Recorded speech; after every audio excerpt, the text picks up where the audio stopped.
Welcome to Late Night Story. When the world goes silent and shadows stretch longer, some stories awaken, whispered only to those still awake.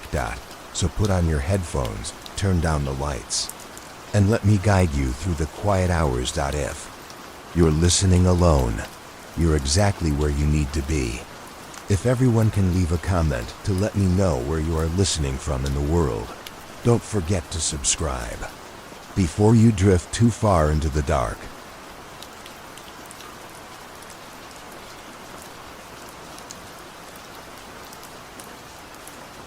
Story 1. My 4-year-old son has an imaginary friend called the Tall Boy. I need help. I don't know where else to turn, and I know how this is going to sound, but I'm terrified for my son. This morning, my 4-year-old looked at me over his untouched cereal and said, "Daddy, the Tall Boy says he can take me to see Mama. My wife died last year. Car accident. My son barely remembers her. Let me back up. Started about 6 months ago. My son, I'll call him C, started talking about a new friend. First, I thought it was sweet. He's an only child. I work from home, and honestly, I thought maybe I wasn't doing enough to socialize him. Kids his age have imaginary friends, right? Honestly, I was kind of relieved he had someone to play with, even if it was just pretend. He called him the Tall Boy. The name was a little odd, but he's only 4, so I didn't give it much thought. I asked C what the Tall Boy looked like. He just shrugged and said, "He's tall." All right then. For the first month, it was harmless. C would have conversations with empty air. He would giggle at jokes I couldn't hear, and he would often be sitting on one side of the room playing with his toys, and he would always set out a toy for the Tall Boy. When I would ask him what they would talk about, he'd say, "Just stuff, he's my friend." Then he started setting a place for Tall Boy at dinner. An extra plate, an extra cup, and he would get upset if I didn't leave an empty chair next to him. "That's where Tall Boy sits," he would say, looking at me like I was being rude or something. So naturally I went along with it. What else was I supposed to do? It wasn't hurting anything for me to set out an extra plate and cup for dinner. The first red flag came about 2 months in. We were reading before bed, and out of nowhere C says, "The Tall Boy says you had a dog named Dakota when you were little." I stared at him for a moment. I did have a dog named Dakota when I was a kid, but he died when I was a teenager. There's no way he would know that. I've never told him I had a dog. I don't even have photos of Dakota, and my wife never met Dakota. There's no way that he could have known. "Who told you that?" I asked, trying to keep my voice steady. "The Tall Boy," he said like it was obvious. I told myself maybe I'd mentioned it before and just forgot. Maybe he heard me on the phone with my sister or something. I was looking for any rational explanation. But then he said, "The Tall Boy says he got hit by a truck." The hairs on the back of my neck stood up. That's exactly how Dakota died. I was at school. My mom told me he had run away because she thought I was too young to know the truth. I didn't find out the truth until I was 16. "C, where did you hear that?" "The Tall Boy told me," he said, and went back to looking at the book like he had just told me the sky is blue. I started to pay more attention after that. C talked to the Tall Boy constantly. In his room, in the living room, even in the bathroom. Wherever C was in the house, the Tall Boy was apparently there too. But never when we left the house. Never at the park or the grocery store. Only at home. I'd even see him waving to an empty corner of the room or an empty chair every time we left. Then I started hearing things. Whispers when C was supposed to be asleep. At first I thought he was talking in his sleep, but when I pressed my ear to the door, I swear I heard 2 voices. C's high-pitched chatter and then something lower, raspier. I would tell myself it was just the house settling or weird sound carrying in from outside. Then the breathing started. I'd be working in my office and I'd hear it. Slow, deliberate breaths, like someone breathing right behind me. I'd spin around. Nothing. It would happen in the kitchen while I was making dinner. I'd feel like someone was behind me and I'd feel breath on the back of my neck, but nothing would be there when I turned around. It would happen in the hallway when I was folding laundry. Always when I was alone. Doors started opening on their own. I'd close C's door at night, and an hour later it would be wide open. Trying to convince myself it was nothing, I'd blame it on the old house, drafts, bad hinges on the doors, that sort of thing. But then C's room started getting cold. Not just cool, freezing, even with the heat on, even in the middle of the day. I bought a small space heater, it didn't help. I had to put extra blankets on his bed and he would sleep in a hoodie.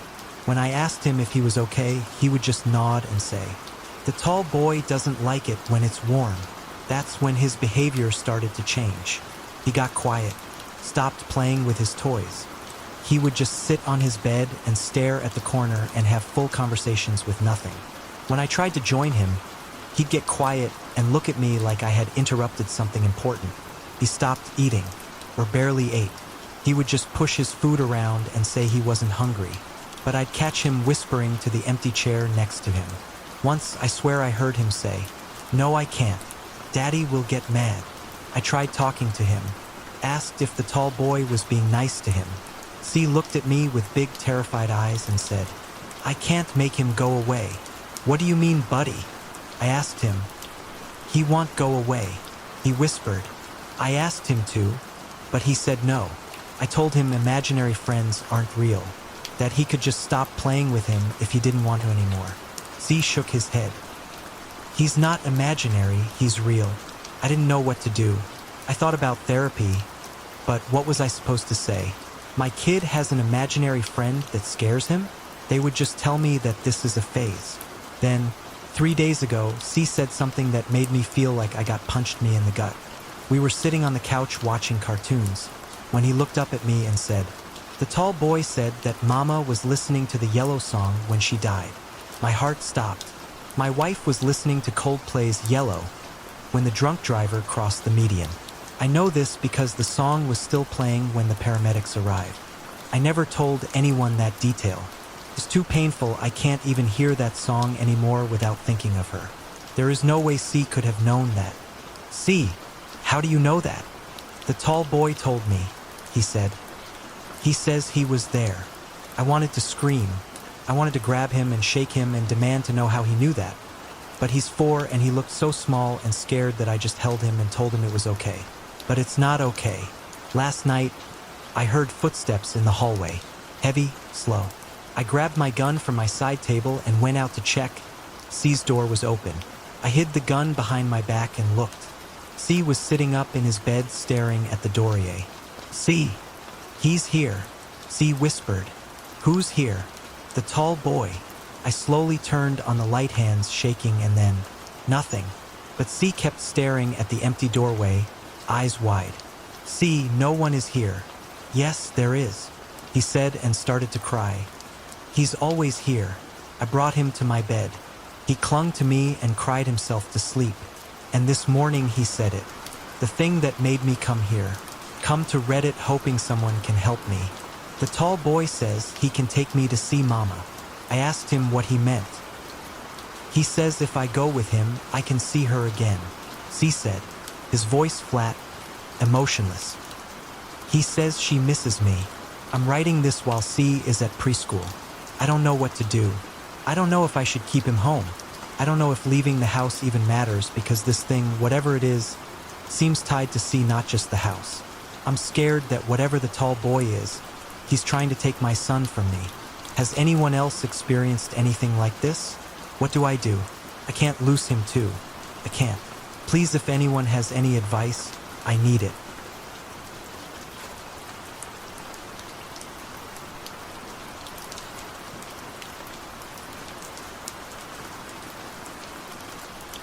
Story 2. Whatever drove my neighbors from their house is coming for me now. Pilar, I don't think they're ever coming back. My husband, Noah, was peeking through the blinds at our neighbor's hastily abandoned house across the street. 3 weeks ago, in the middle of the night, we heard screaming and saw Jim and his long-term girlfriend Joy. You can call us J and J. They annoyingly told me when we first met, burst out of the historic River Rock house across from us and drive away in a panic. They didn't even close the front door. The cops came, did a cursory look around the house, filed a report that no one would ever read, and left. Since then, it's been radio silent. Jim and Joy haven't returned, haven't sent a text, haven't picked up anything. It's like they've been edited out of the film of our lives and left on the cutting room floor. Noah had become obsessed with this story since the night it happened. I had to convince him not to go check out the house after they'd first run off. He said he wanted to see what had scared them and if there was anything he could do to help. I reminded him that 1, he didn't like Jim. 2, he wasn't a cop. And 3, the growing tear in his right meniscus would hamper any quick escape. He tried to argue, but my no means no stare backed him down. Since then, we've kept watch on the place. All the neighbors have. We're not a close-knit community by any stretch. But when something strange like this happens, it fires up the gossip machine. That machine forges instant connections. Neighbors become closer, if for no other reason than to get the latest scoop. Nobody knew what had happened, but everyone had a theory. Everything from con men to poltergeists was given consideration, but the plot most of the neighborhood settled on was some kind of violent struggle related to the drug trade. And boy, did the rumor mill churn. Nobody is that perky all the time. Has to be cocaine abuse. I heard he was a trained assassin for the cartels. Didn't they move from Miami? Makes you think, no? Jay and Jay being drug mules never sat right with us. Jim and Joy were a lot of things. Affable, annoyingly upbeat, Instagram pretty, but violent druggies isn't how I describe them.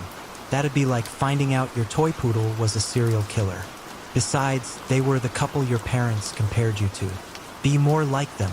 They have it all figured out, dear. The default couple photo that comes with every picture frame. The goddamn blueprint for modern suburban happiness. These kinds of people don't flee in terror in the middle of the night and never return. Something spooked them. They were spies. Frank, our crotchety neighbor, declared the other night. Nobody asked him for his thoughts, but, as stated by old person law, he saw 2 people minding their own business and felt compelled to interject his opinion. We stopped our nightly walk and turned to the man. "What?" I said, letting my annoyance creep into my words. I felt Noah's elbow pop me in my ribs, letting me know the tone didn't go unnoticed. "Spies. Get those ears cleaned out," he said. "What were you saying about the neighbors now?" Noah said, "Those people were probably spies that got called back. One day, they're mowing the lawn too goddamn early in the morning. Next, they're having cocktails in a bar in some third world hellhole. Like Florida?" Noah joked. Frank snorted. "Whole damn world's been turned upside down. Wasn't like this when I was a kid. The generational lament," Noah joked. "Didn't people say they heard them screaming like they'd been spooked?" "Sure, but they were the ones doing the spooking. I guarantee it. We've heard their place was maybe haunted," I said. Frank laughed. "Specters? Please, a bunch of hoo-hash." He looked at Noah. "Have you never folded a flag before?" Noah shrugged. "No, never had one." "Part of the problem right there," Frank said. "You just hold the edges and I'll do the hard work." "Generational lament," I echoed. Noah gave me a look but chased it with a sly smile. Frank didn't hear anything because a woman was speaking, or at least that was my take on the subject. "You lived next to them. You ever notice anything off?" Noah asked Frank.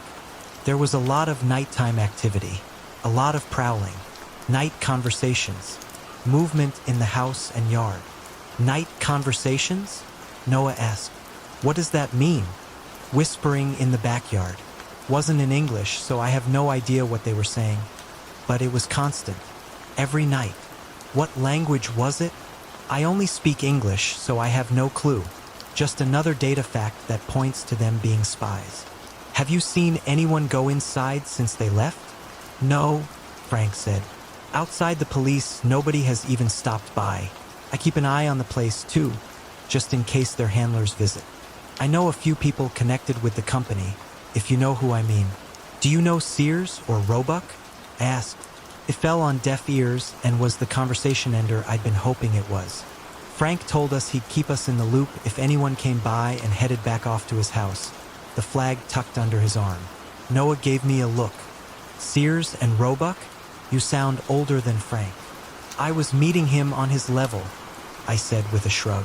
"You think Jay and Jay were a pair of spies?" "No way," he said. "Spies are supposed to blend in with a local population. Jay and Jay were the trendsetters in this place. They planted begonias, and soon houses all along the street followed suit. I love that you noticed that, he shrugged. My point is, you can't blend into the scenery if you're building it. Did you learn this from your years in counter-surveillance at Langley, or? Sure, he said, wrapping his arm around my waist as we made our way up the driveway. You'll blow my cover, and Frank knows people in the company. I laughed and tried my best to affect a Russian accent. Do you need me to call my friends in Moscow to resolve this Frank situation? It was Noah's turn to cackle. That's your Russian accent? Forgive me, I said with a wink. I've been on assignment in America for far too long. We went inside and started cooking dinner. While I was simmering a sauce, there was a knock on the door. I glanced over at Noah and gave him a confused look. We weren't expecting anyone, especially later in the evening. Noah opened the front door to reveal Melissa, the mousy-looking neighbor 2 doors down. I could count on my hands the number of times we'd spoken, but I knew that she and Joy had hit it off. Usually a cute woman, Melissa now looked like she'd just gone 10 rounds in the octagon. Nervous, sweaty, and jittery, kind of like an addict needing a fix. Maybe Jay and Jay were drug dealers after all. Hi, I don't know if we formally met, but I'm Melissa. I live 2 houses down in the white one with red trim. Begonias in the front. Oh yeah, Noah said. I love your landscaping. Bold move with the begonias. Oh, thanks, she said, pushing her glasses up her nose. You okay, Melissa? I asked, coming into view behind Noah. Oh, well, not really, no, she said with a nervous laugh. I'm actually a little freaked out right now, to tell the truth. Please come in, I said, nudging Noah away from the door. I don't want to interrupt your dinner plans or anything, she said, quickly glancing across the street at the abandoned house. She did it a few times, actually. Small glances, like she was worried someone was watching her. Maybe Frank's spies were on the case? Noah was already delaying it by messing around on his phone. Come in, please. Take a seat. Need something to drink? Water? Seltzer? Maybe a shot of something, she joked. But I got the sense she was serious. She was skittish. Her hands kept moving for no other reason than to stay busy. A person on the brink of a nervous breakdown pretending the world around them isn't burning to ash. I can do that. We have some good booze. Or maybe wine. I have a bottle I've been wanting to try, I said, reaching into the cabinet and pulling out 2 glasses. If you don't mind, she said, her gaze flitting between me and the floor. You're doing me a favor. Noah, can you keep an eye on the pan? He nodded and continued the tedious job of slowly stirring the bubbling red sauce. Did you plan the landscaping yourself, or did you hire out? He asked, a bubble popping and leaving a red ring on the stovetop. What? Oh, sorry, Melissa said. Sorry, I did it myself. I took an online course about it. Noah has raved about it since you put it in, I said, bringing the bottle over and popping the top. We want to do something, but haven't decided on what. She took the glass from me and downed it in one gulp. She placed the glass down and slid it toward me. I refilled. What's going on? Melissa took the glass and downed it again. I had to imagine it burned going down, but her face gave away nothing other than fear. It's going to sound weird, but I promise you I'm not crazy or anything. You're in a safe space, I told her, my voice softening. I nodded down at the glass, but she waved me away.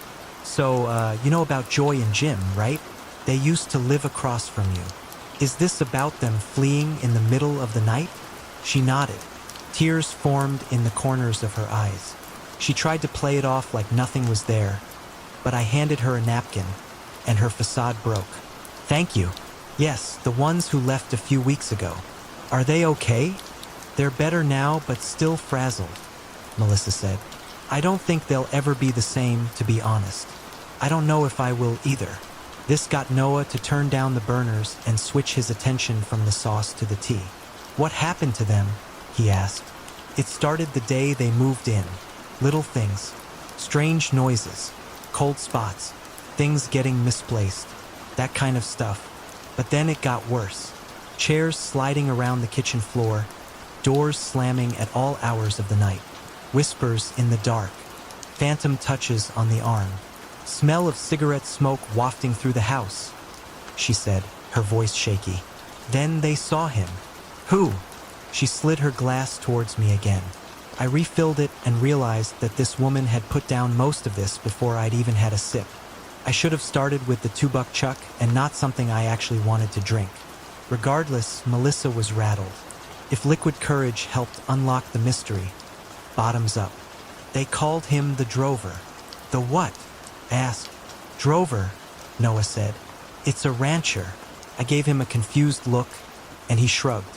Years of horse camp. I had no idea Noah had ever even ridden a horse, let alone attended years of horse camp. And I planned to find all that out later, but right now my attention was on the potentially haunted house across the way from my own. Melissa had asked me not to think she was crazy before she spoke, but I was struggling with that idea at the moment. Once he made himself visible, the attacks became more frequent, more violent, specifically to Joy. The Drover would push them, trip them. He scratched Joy across the back so deeply that it left bloody wounds. Jim was nearly shoved down the basement stairs. Jesus, I said. They kept a brave face on in public, but to me, they broke down in tears. Joy was manic. She couldn't be home alone with it. When Jim went to work, she'd spend her days at the library or Starbucks. Why did they stay? I asked. They just bought the place. They were afraid they'd lose everything if they left, Melissa said with a shrug.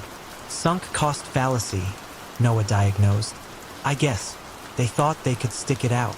I know they were contacting a priest to see if they could come and cleanse the house, but they were gonna have to do it without attracting too much attention. Jim is trying to make partner at his firm. It'd be a mark against him if he started talking about how his house is haunted. Oh my God, Noah said. What happened the night they left? Melissa took a breath. They had just sat down for dinner when they heard the voices calling out for them from the pantry. They tried to ignore it, but when the voices started becoming agitated and threatening, Jim and Joy moved out into the living room. The Drover appeared down the hall. They tried to ignore it, but how do you do that? I can't even stop myself from throwing recyclables into the regular trash. I can't imagine trying to eat with a goddamn monster staring at me. They decided they couldn't either. They got up and left for the evening. When they got home around 1 in the morning, things were worse. Their couches had been flipped over. The chairs in the kitchen had been stacked on the table. Plates and bowls were smashed on the ground. As soon as they entered the house, they smelled cigarette smoke all around them. Then the Drover materialized directly in front of them. Oh fuck, I said, taking a long pull from my wine. Wow, this is tasty. She said he's hideous. He was there 1 second and gone the next. Then she felt his hands on her throat. Melissa stopped speaking. The silence was deafening. I finished my glass and poured another for both of us. Melissa took it and tipped it back. I followed suit. I could smell the sauce burning. Noah must have too, because before I could say anything, he rushed over and shut off the burner. Jim told me Joy couldn't breathe and turned blue. He tried to help, but there was nothing to do.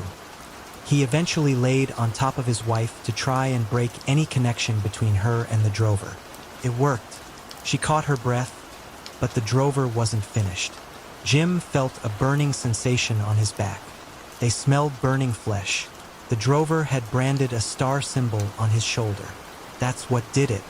They ran out and haven't been back. We sat in stunned silence. Everyone in the neighborhood had been wrong. It wasn't drugs or spies or mob violence. It was an actual angry ghost. I suddenly understood why Melissa was hydroplaning the wine. Jesus fucking Christ, Noah finally said, breaking the tension. Are they okay? No. Did something happen tonight? I asked. Again, tears formed at the corners of her eyes. I reached out and touched her hand, letting her know she was safe here.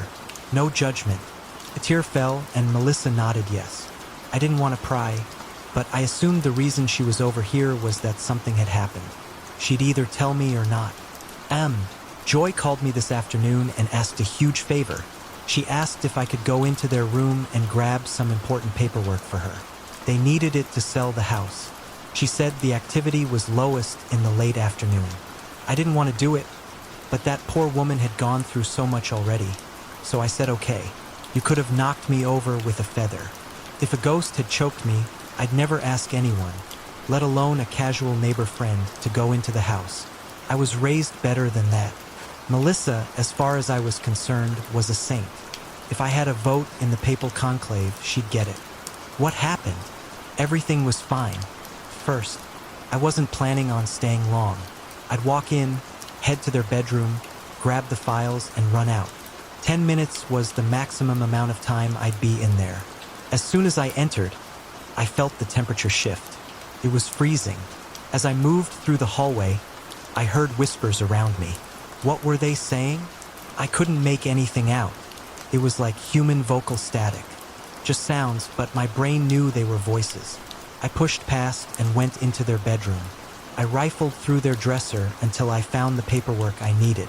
Then the smell hit my nostrils, cigarette smoke. As I turned to leave, the drover, her voice caught. She waited a beat, collected herself, and continued. He was standing in the doorway, a shadow in the shape of a man in a hat just watching. He disappeared, and I felt fingertips dragging up my arm. I ran out and came over here. I don't know why. I needed to feel safe or check my sanity or... Melissa put her head on the counter and broke down into sobs. I moved from where I was standing and wrapped her in a supportive hug. She was trembling. I said nothing. I wanted her to know that she had our support. She stayed that way for damn near 5 minutes, letting all the trauma come pouring out of her. When she had cried out all her tears, she thanked me and sat up. Her face was puffy and her eyes red from the salty tears. "You're safe now," I said. "No," she said. "I'm not. None of us are." Before I left, I heard him say to stay off his land, all of it. I think he was talking about the neighborhood. "Why would you think that?" Noah asked. "This whole area used to be one big ranch. You can find old maps online." I don't know what he meant, to be honest, but I wanted to let you know. You're right across the street. You could be next. Once she breathed those words into existence, they found a home in the holy hell. What the fuck? Fear region of my brain. I escaped my growing dread long enough to tell her she was always welcome here. Melissa stayed for a bit longer, collecting herself. Noah offered to escort her home, which she gladly accepted. I can't say I blame her. Not only is Noah a looker, but if a haunted ranch hand were threatening me, I'd have a buddy with me at all times. While he was gone, I pulled out my laptop and started searching. Dinner was gonna have to wait. We'd ruined the sauce. Anyway, I needed to know if a haunted rancher was gonna come into my house and choke me out. By the time Noah returned, I'd found what purported to be a map of this area from the late 1800s. With a little Photoshop wizardry, I placed the old map on top of a modern one. Sure enough, our neighborhood was smack dab in the middle of Badwater Ranch. Jay's home was labeled as the boss's house. I showed Noah. He frowned.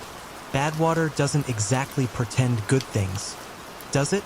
Not really, I said. How was Melissa when she got home? Little better.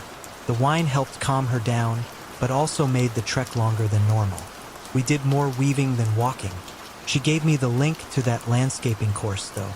Fantastic. The flowers that grow on our graves will look lovely.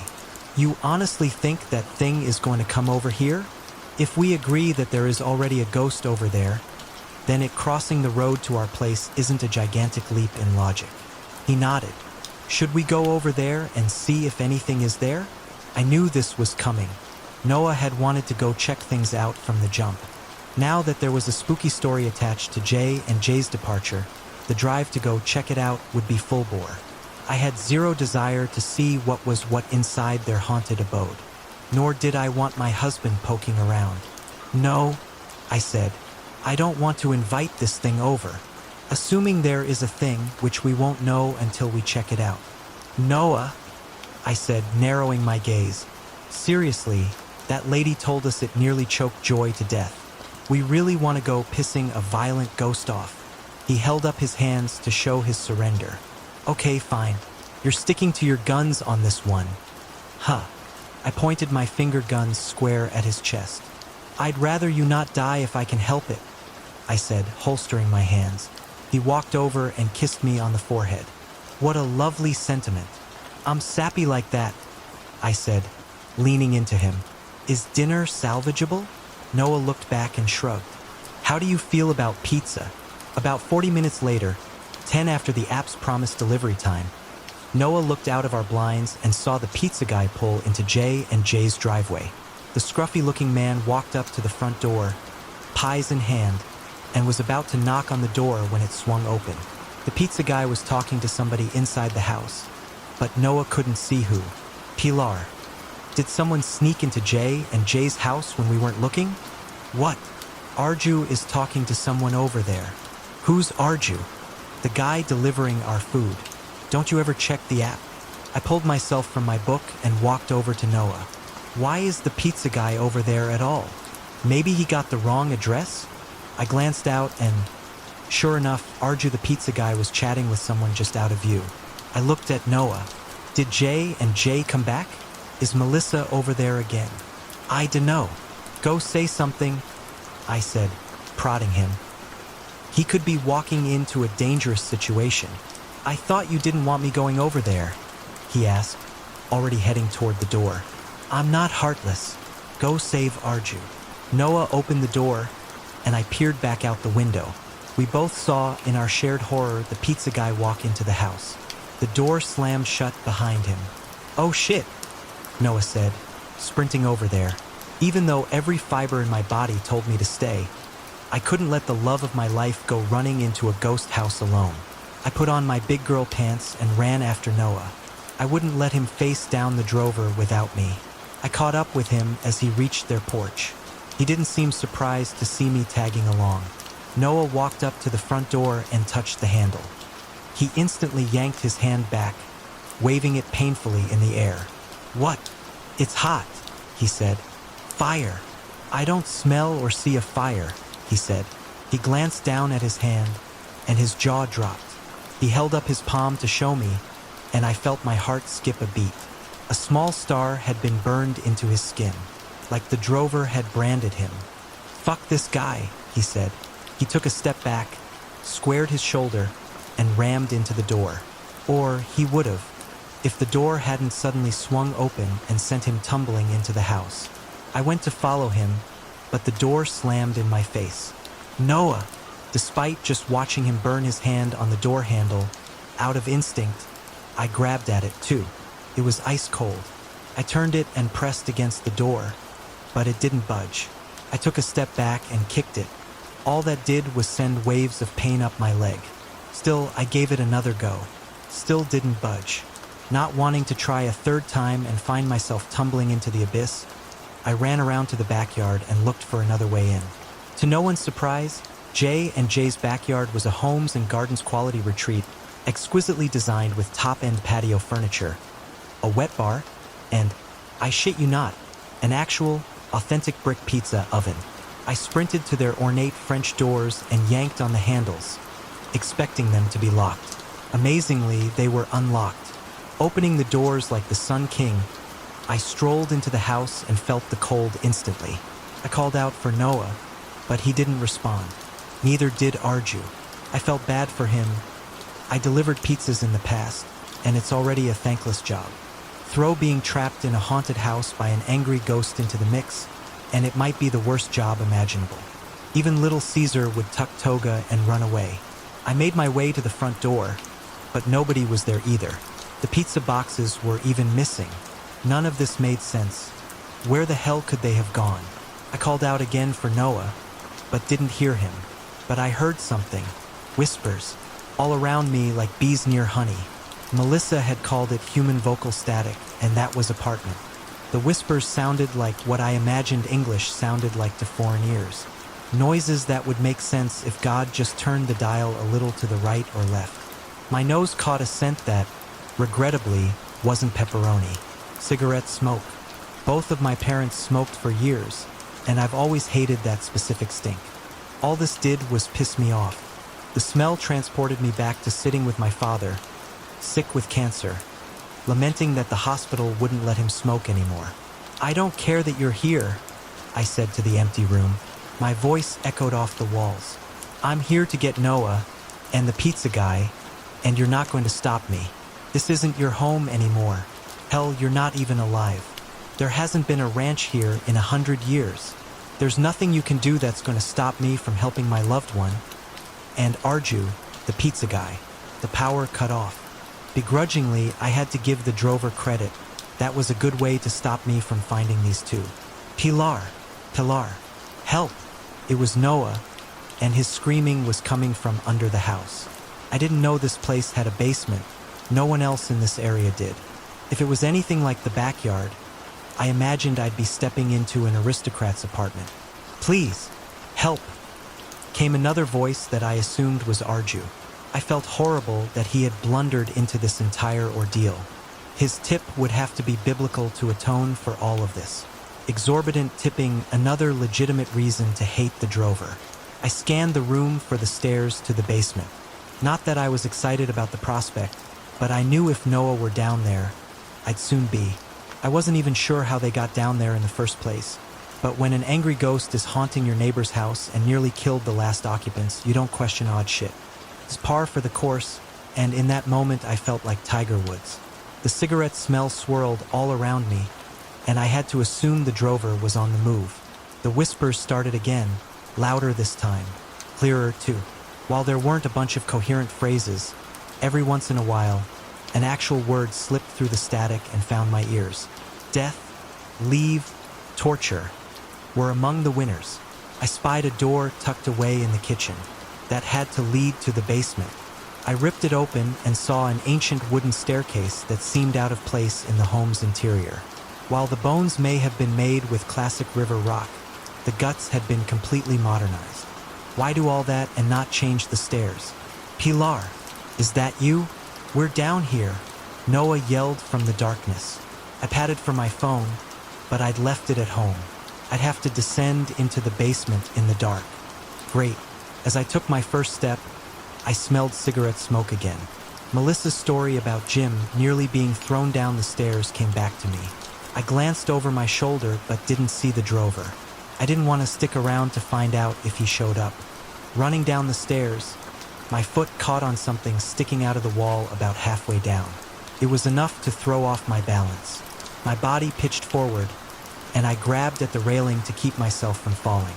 But the time-worn wood splintered, and I went hurtling down the stairs in a heap. Throwing my left arm up to protect my face did little to limit the total damage, but it probably saved me from at least a broken nose. My cheek slammed into the corner of the step.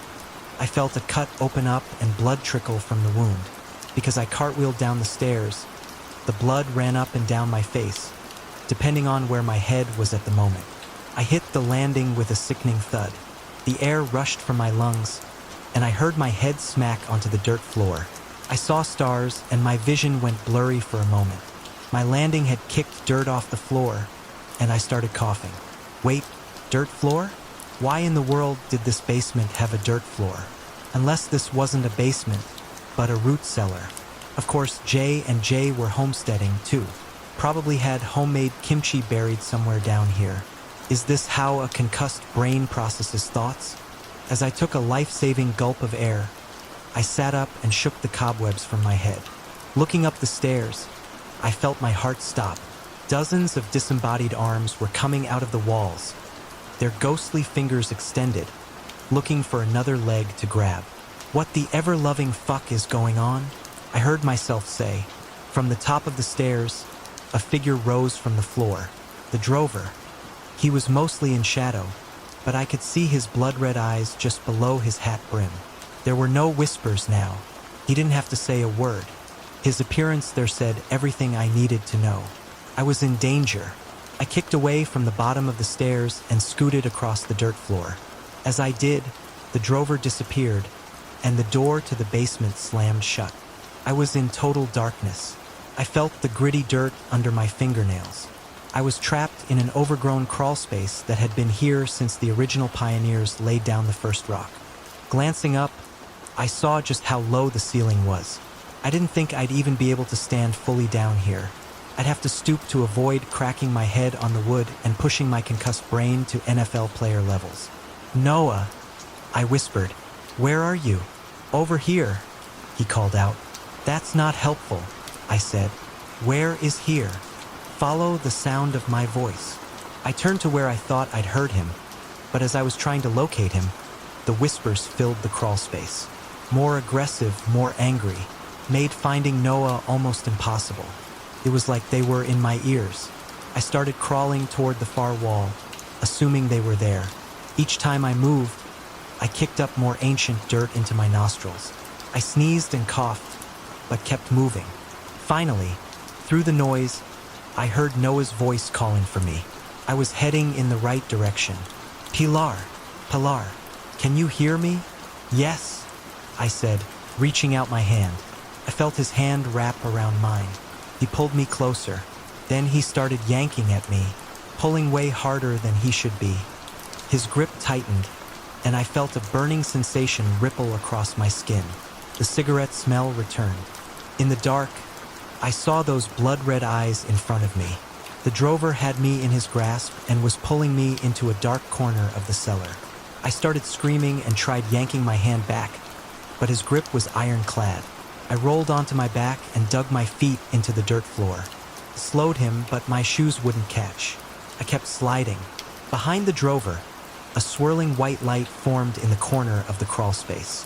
At first, it looked like a candlelight flickering in a storm, but it kept growing and soon looked like a whirlpool of lightning. Portal? I didn't know where it led and had no intention of discovering that for myself. The swirling white opening provided enough light for me to see where Noah and Arju were being held. They were locked in an old coal storage area just below the remnants of an antique coal chute. Someone shoved a metal rod through the latch, trapping them inside. Noah was screaming for me and throwing himself at the bars, but they wouldn't budge. The whispers were so loud and omnipresent now that it was just a buzzing white noise. My eyes were laser-focused on the swirling storm in the corner. In the eye of the cellar hurricane, I glimpsed what looked like crackling flames. That's never a good sign. I needed to do something, and fast, or my life would literally slip away from me. Melissa had said that Jim had gotten on top of Joy to break the connection and stop the drover from choking her. But the drover had been invisible then. I saw him now, felt him. I wondered if feeling was a two-way street. I raised one of my legs off the ground and instantly felt myself being dragged faster toward the portal. With my leg free, I took dead aim at those blood-red eyes and kicked. I didn't expect to hit anything, but when the bottom of my foot hit something solid, I unleashed a Bruce Lee-level barrage of kicks. I chopped my free hand at his arm and felt his hold on me loosen. With my ass mere inches from the lip of the portal, I reared my leg back and called upon the spirit of every horse that had ever kicked a person in human history. I slammed my leg forward and landed a kick so hard between his eyes that his grip loosened enough for me to rip my arm away. I was free, well free-ish. My kick knocked the drover back so far that his form got caught in the pull of the swirling light. He reached out for me again, but I scooted away from his desperate clawing. His hands landed in the dirt, his fingers carving little troughs as the gravitational pull of the portal sucked him deeper into its psychedelic light. I left the drover to struggle with whatever was going on and scrambled over to the coal storage bin. Noah and Arju were cheering as I knocked the bar from the latch, freeing them. Noah wrapped his arms around me, but I brushed him back. Run now, hug later. The three of us made our way to the stairwell. Before we went dashing up, though, we all skidded to a stop. There were hundreds of arms coming out of the walls now. They waved back and forth like seaweed in a strong current. There were substantially more than I'd seen just mere moments ago. If we went up the stairs and they grabbed us, where would they drag us off to? Back to the drover? To another portal? Shit, I said. What the fuck is this place? Arju asked, his eyes wild. The whispers were frenzied now. I knew it was a response to the drover being yanked down into that portal. I wasn't sure if his anger stemmed from being dragged down or from the fact that he had failed to bring me with him. Was he working for something on the other side that needed a living woman for some unspeakable reason? Either way, I wasn't sticking around to find out. Coal chute, I offered. Too small, Arju said. I tried it. There has to be a cellar door somewhere, right? Noah said, his hands reaching the ceiling and feeling around. This is an old house with a root cellar. There has to be one. I've never noticed one outside the house, I said. Maybe they sealed it up a long time ago? A sick, sinister laugh broke through the whispers, silencing our conversation. We all glanced back at the drover. Despite his straining, half of his body had disappeared into the portal. But he was fighting to free himself. His blood-red eyes watched our every move, plotting. You can't leave, Rebecca. I told you, down here, no one will hear you or your worthless children scream, it said, cackling like a deranged madman. I didn't know who Rebecca was, but I was instantly on her side. The drover didn't become a monster after he died. He'd always been one. Death had only increased his power. They're waiting for you down there. I'll drag all of you down with me. The fuck you will, I said, my blood boiling. The surrounding dirt beneath our feet shook.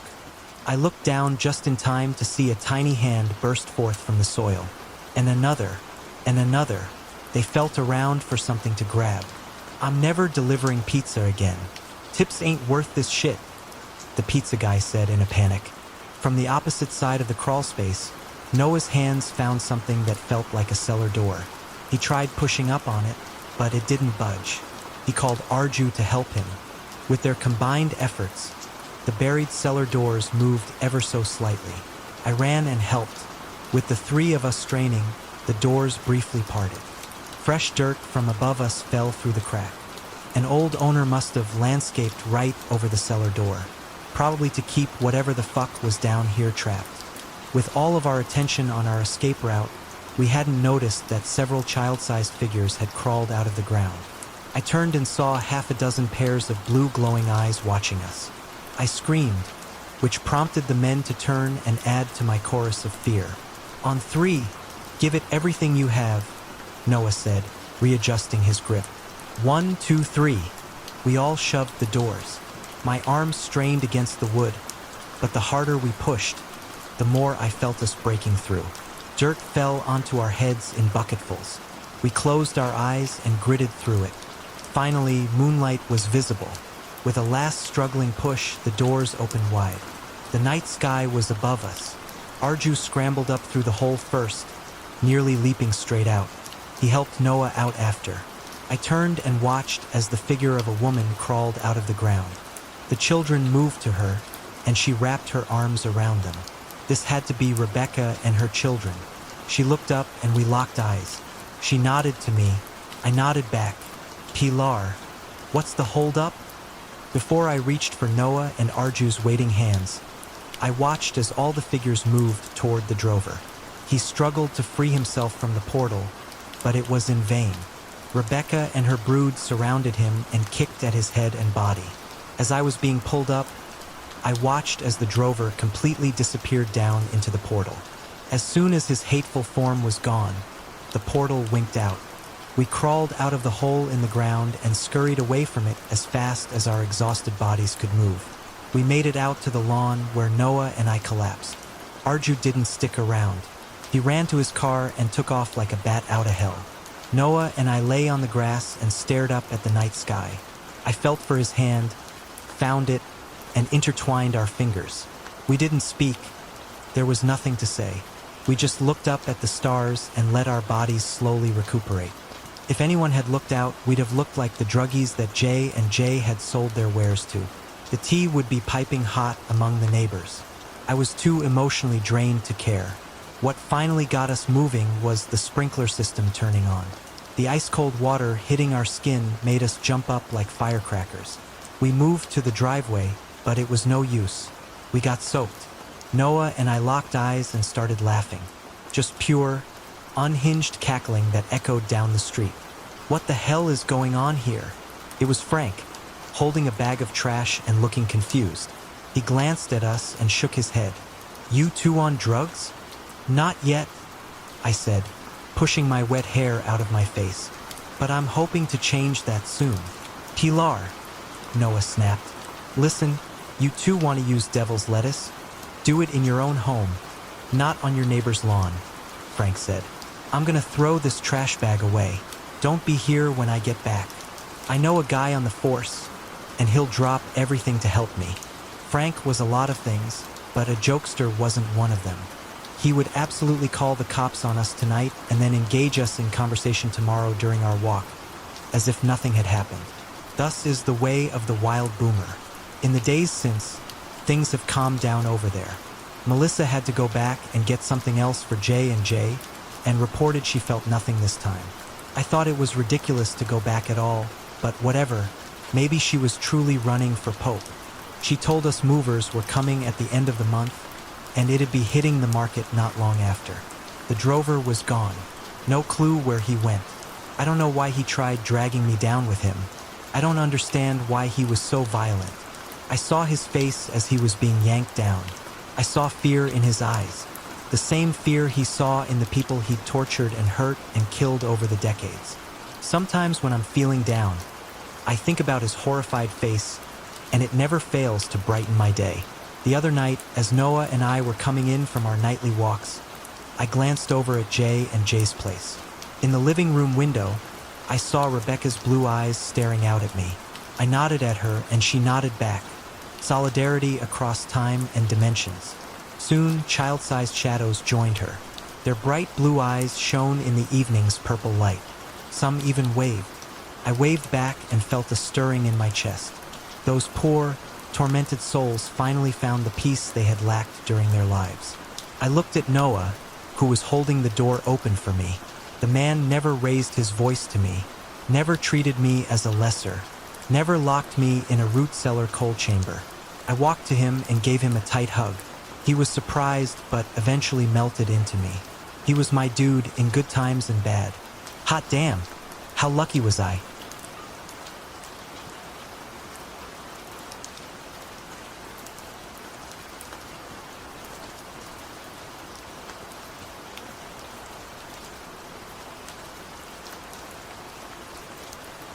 Story 3. Don't ever look into the spinning cube. Take a look at this, Rob, Lee said as he set the strange, little metallic object on the table in front of me. It was a small metal cube like a die, except its top came to a slight point. In the center, a tiny sphere sat, something like a miniature wind spinner. I gave Lee a questioning look. I had no idea what the hell he'd just put down in front of me. Was this the big deal he'd dragged me over for after work? And what exactly is it? I broke the silence when I realized even Lee didn't seem to know what to say. I'm not exactly sure, he admitted, scratching the back of his head. But I'll show you soon. We just need to get ready. Ready for what?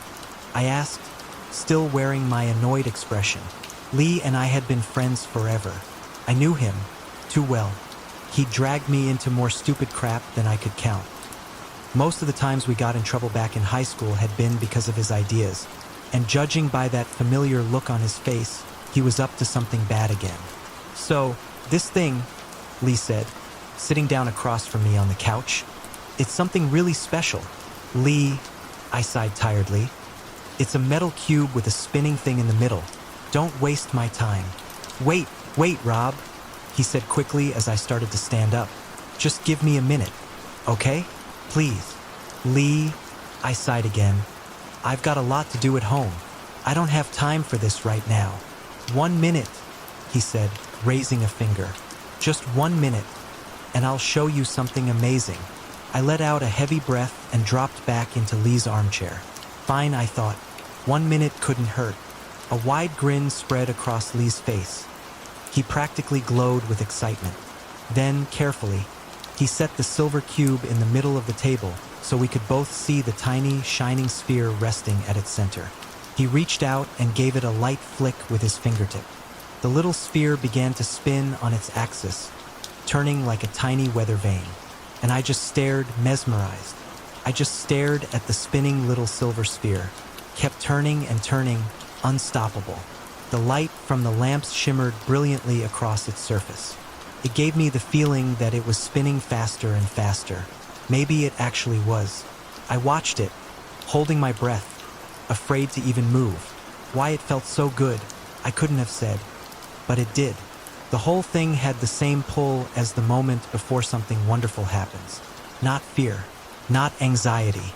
More like when a kid waits for Christmas morning, or when you're about to see your parents after years apart. And then I felt it, deep inside, like the most beautiful thing in the world had suddenly bloomed inside me. A wave of peace washed over me, but not the kind you get when you curl up with your favorite movie on a cold winter night. This was deeper, the kind of peace that makes the world around you freeze, makes you wish this moment, this exact feeling could last forever. The little sphere no longer spun. It flickered instead, moving so fast it had become a single blur of light. And in that glow, I saw what must have been the source of that warmth, of that impossible happiness. A breathtaking place unfolded before me. The sun was bright and gentle. The breeze carried the sweet scent of flowers. It was like a perfect dream, one you'd want to live in forever. Then a melody rose, tiny bells chiming softly, delicately, their sound just right, soothing to the ears, comforting to the soul. I felt myself lifting off the ground, soaring among the clouds, resting on the soft, endless sky. Jesus Christ, what the fuck? Lee shouted angrily. That snapped me back to reality. My eyes burned. I thought they might burst right out of my skull. It felt like I'd been staring into a TV screen for hours, far too close, without blinking. But it wasn't my eyes that hurt the most. It was my soul. It felt like my childhood dog had just died. And I knew I could never be happy again. Not unless I could look at that spinning thing one more time. Rob, Lee yelled. Rob, snap out of it. It's 9 in the morning. What? I croaked, my mouth dry. Morning? What do you mean morning? The morning sunlight really was shining through Lee's windows. But how the hell could it be morning? When I'd come over late in the afternoon, and I'd only been here for a few minutes. Rob, come on already, Lee urged again. We were heading toward the elevator, but I was still wrestling with my coat as we walked. God damn it, I'm late. So fucking late. Lee kept grumbling, his voice sharp with panic. You're telling me? I snapped, stepping into the elevator. What the hell did you do to us, Lee? Why the fuck do you always have to drag me into this kind of bullshit? I don't know, Rob. I really don't know, Lee muttered, sounding guilty. When the elevator doors opened, he only paused long enough to mumble another quick apology before bolting toward his car. I headed for mine. At that point, it didn't matter if I was 1 hour late or 2. I was in a lousy mood anyway. The whole day was a complete mess. I felt empty, like something inside me was missing, like I'd lost something important, something I couldn't name. I don't usually smoke much, but today I went outside at least 8 times, just to take the edge off that emptiness. It didn't help. If anything, the exhaustion made it worse. I must have stared at that damn thing all night, and now only coffee was keeping me alive. That afternoon, Lee called me.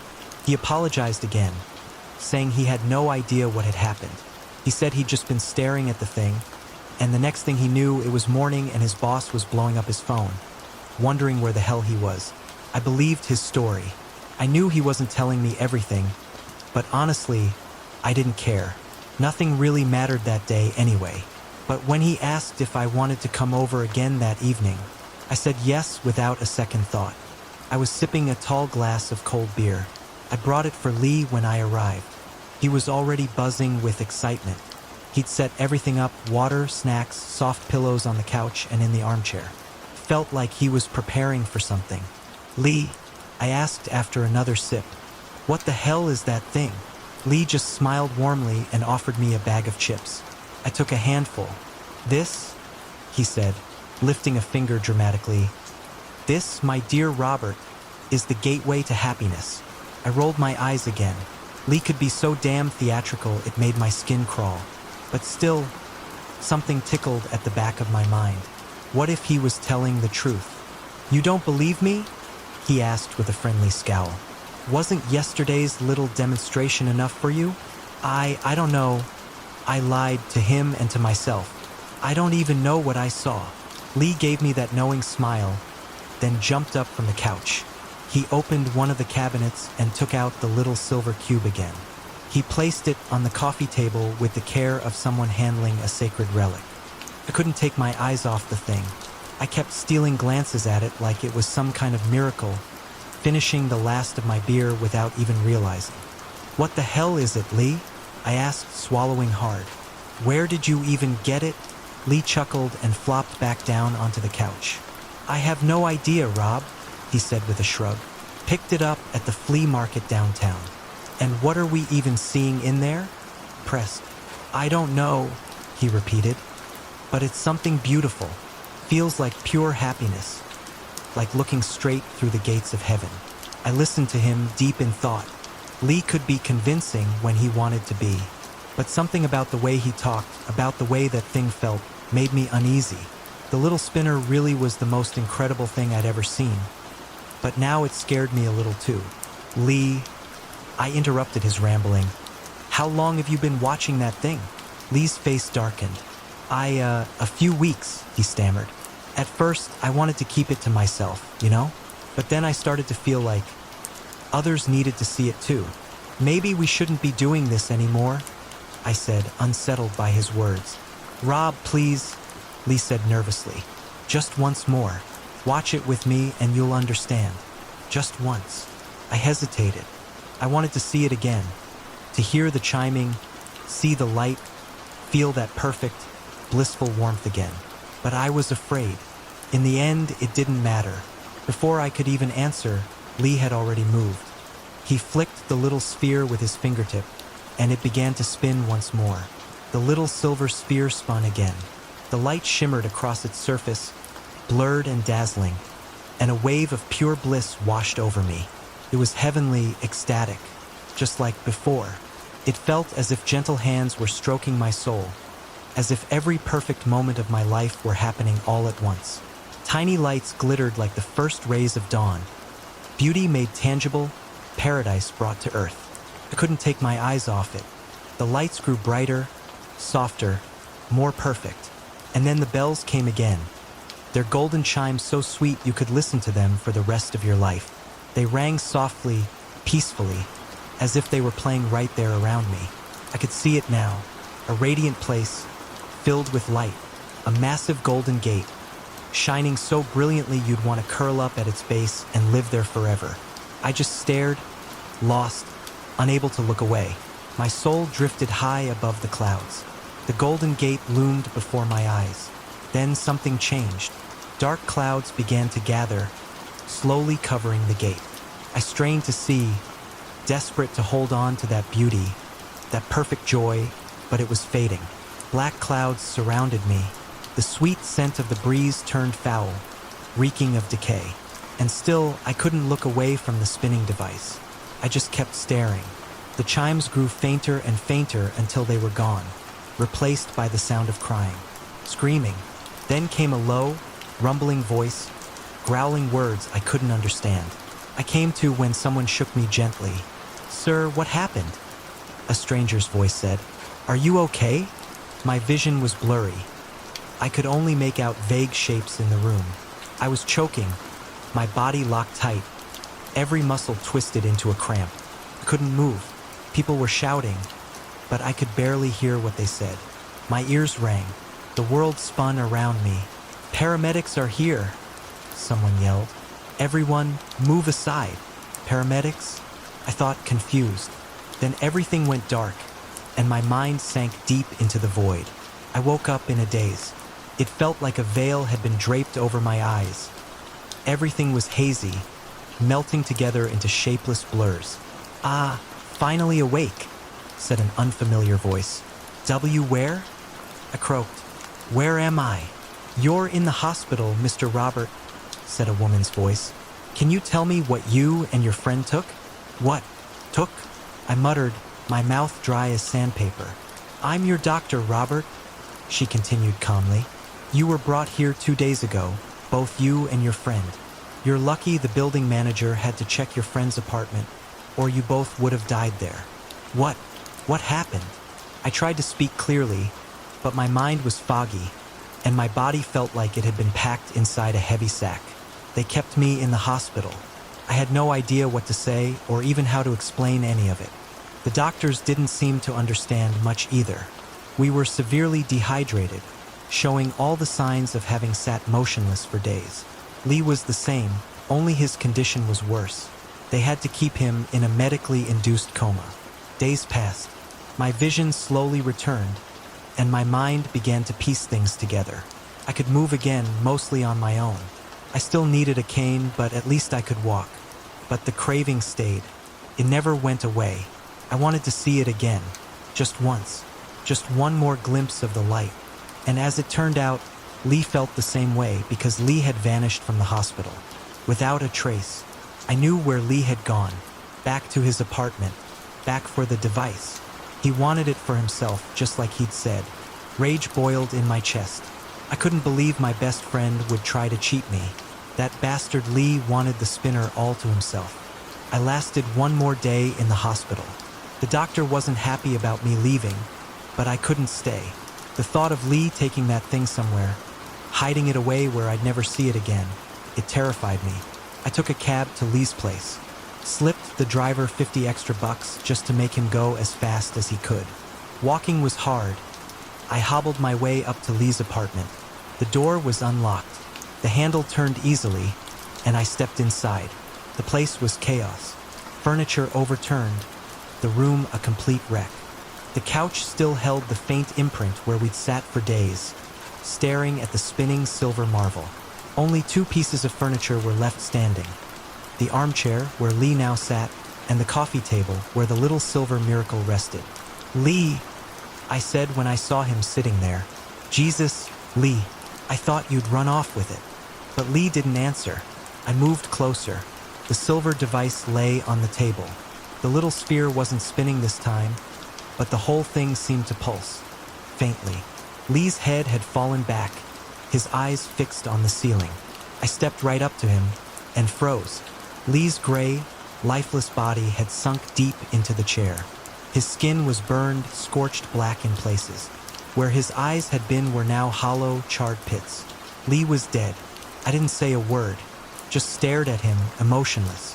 Oddly enough, I felt calm, more annoyed than horrified. Annoyed that I'd thought Lee might have taken the device. But now that he was dead, the little wonder was mine.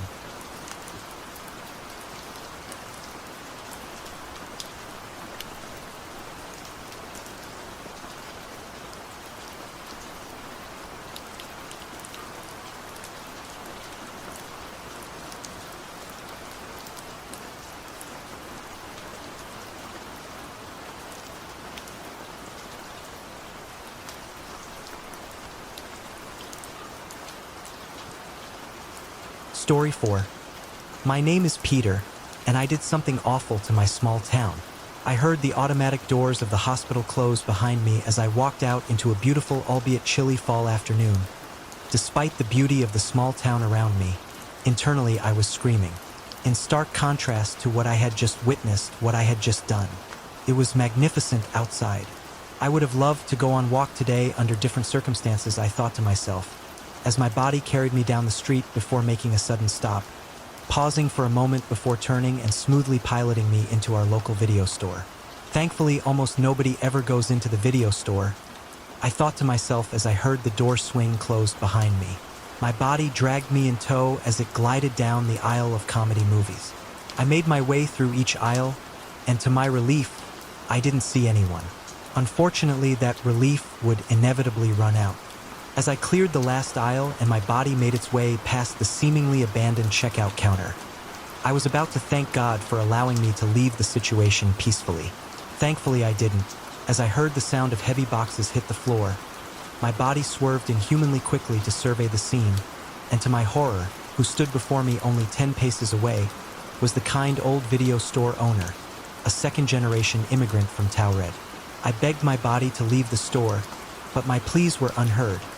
And if not unheard, purposefully ignored by the AI-integrated pathway that connected my enhanced limbs and muscles to my brain. Despite my protests and begging, my body purposefully walked toward her as she turned back to her boxes. Her comfortability with me betrayed her almost as much as it broke my heart as I heard her ask, "Peter, would you mind helping me put these new movies out?" I'll let you pick a canned dash." Her words were cut short as my arms wrapped around her neck and squeezed until I felt a sickening crack. If I could have made a sound, I can only imagine what kind of tormented cry would have come from my body if I could have made a sound at all. As I stood up and looked down at her broken form, and the roaring of terror that flooded my mind became momentarily louder than my own thoughts. I wanted to leave, to stop seeing her, but my body did something I couldn't understand. Something that felt deeply wrong as my hand went flat and lifted itself to my forehead like a salute. My bout of near insanity inducing terror and grief was momentarily replaced by a cold confusion. My body walked past the empty checkout, through the door back onto the street. The first thing I saw when I walked out was the best and only bakery in town, and to my horror, it looked like they were really busy today based off all the cars in the parking lot. As I stepped out into the street towards the bakery, I silently prayed that someone would hit me with their car. No such luck came. While I might have been referred to as Polite Peter in the past, nobody has ever called me Lucky Peter, and after the day I've had, I wouldn't be surprised if the Polite Peter nickname is permanently retired. I saw a man smoking a cigarette outside the restaurant. He was wearing a wife-beater shirt with a tattoo of an American flag that had a QR code overlaid on it in the shape of an M and an I. I was terrified by what I might do to him as I approached the entrance, but to my surprise my hands were as interested in him as he was in the cigarette he flicked into the parking lot as I walked by. As I made my way into the bakery, I was greeted with a smell that reminded me of every birthday cake I'd ever had. Which makes sense, it is the greatest bakery in town. The smell and the memories associated could only ever be soured by what happens next. I stood for a moment scanning the environment. I saw at least 7 people enjoying their food at tables. I saw my Uncle James at the counter, and of course behind the counter stood the kindest woman in town, the owner of the bakery, who most of the people knew as Grandma J. Grandma J is the town's largest food bank donator and has such a charitable spirit that she often leaves a tray of samples on the counter for free. Despite how sweet she was, what I did to her, and those people next, including my own uncle, was anything but sweet and will haunt me for the rest of my life. My body didn't launch into an assault. It methodically walked slowly past the counter and slyly picked up a small set of keys that sat on the table next to my uncle. I recognized it immediately as the key to his bike lock. I'm here to steal his bike? I wondered in pure confusion. Confusion that would very quickly melt into overt horror. As I walked out to the parking lot and toward his bike, I had no idea what my body's intentions were. I realized soon that it was not his bike I was after at all. I bent over and slid the key into his bike lock, and in one motion turned the key as I removed the lock from the bike. It was a thick metal bike lock that I had gotten him for Christmas, after his last bike was stolen from his front yard. My body stood up and studied the lock before nodding. I was thrown off by this as I made my way back toward the bakery. That is until I saw the door. I'd looked at hundreds of times before, but as I looked up at it, I felt a sense of building dread. I realized what the bike lock was for. I glided to the door and felt my hands adjusting the bike lock. I watched as the bike lock slid perfectly through the handles of the door, before I felt my hand twist and heard the cold click of the lock closing. I knew it was going to be bad, but I had no clue what was about to happen when I turned around and walked down the street. Each step away from the bakery made less and less sense. My body was scanning my surroundings wildly, and I had no clue why. That is until I suddenly stopped walking. My head stopped scanning. My body changed position to match, and I smoothly walked towards what is likely the worst thing my body could have possibly found: a jerrycan full of gasoline. No! I thought, seemingly out of habit at this point, as my body made its way back towards the bakery. As I started to douse the outside of the bakery with gasoline, I silently condemned myself for watering Grandma J's plants so often. If it wasn't so normal to see me out there with a watering can, the people inside might have had a chance to realize that something was wrong and call help, or at the least escape. However, when Grandma J looked up and saw me through the window, she gave a friendly wave. I could feel in my heart that she completely unaware. I screamed at them to warn them, through excruciating silence, but as if I was locked behind a one-way mirror. They couldn't see anything but their perception of me, a reflection of themselves. I watched in horror as I shoved my hand into my pocket.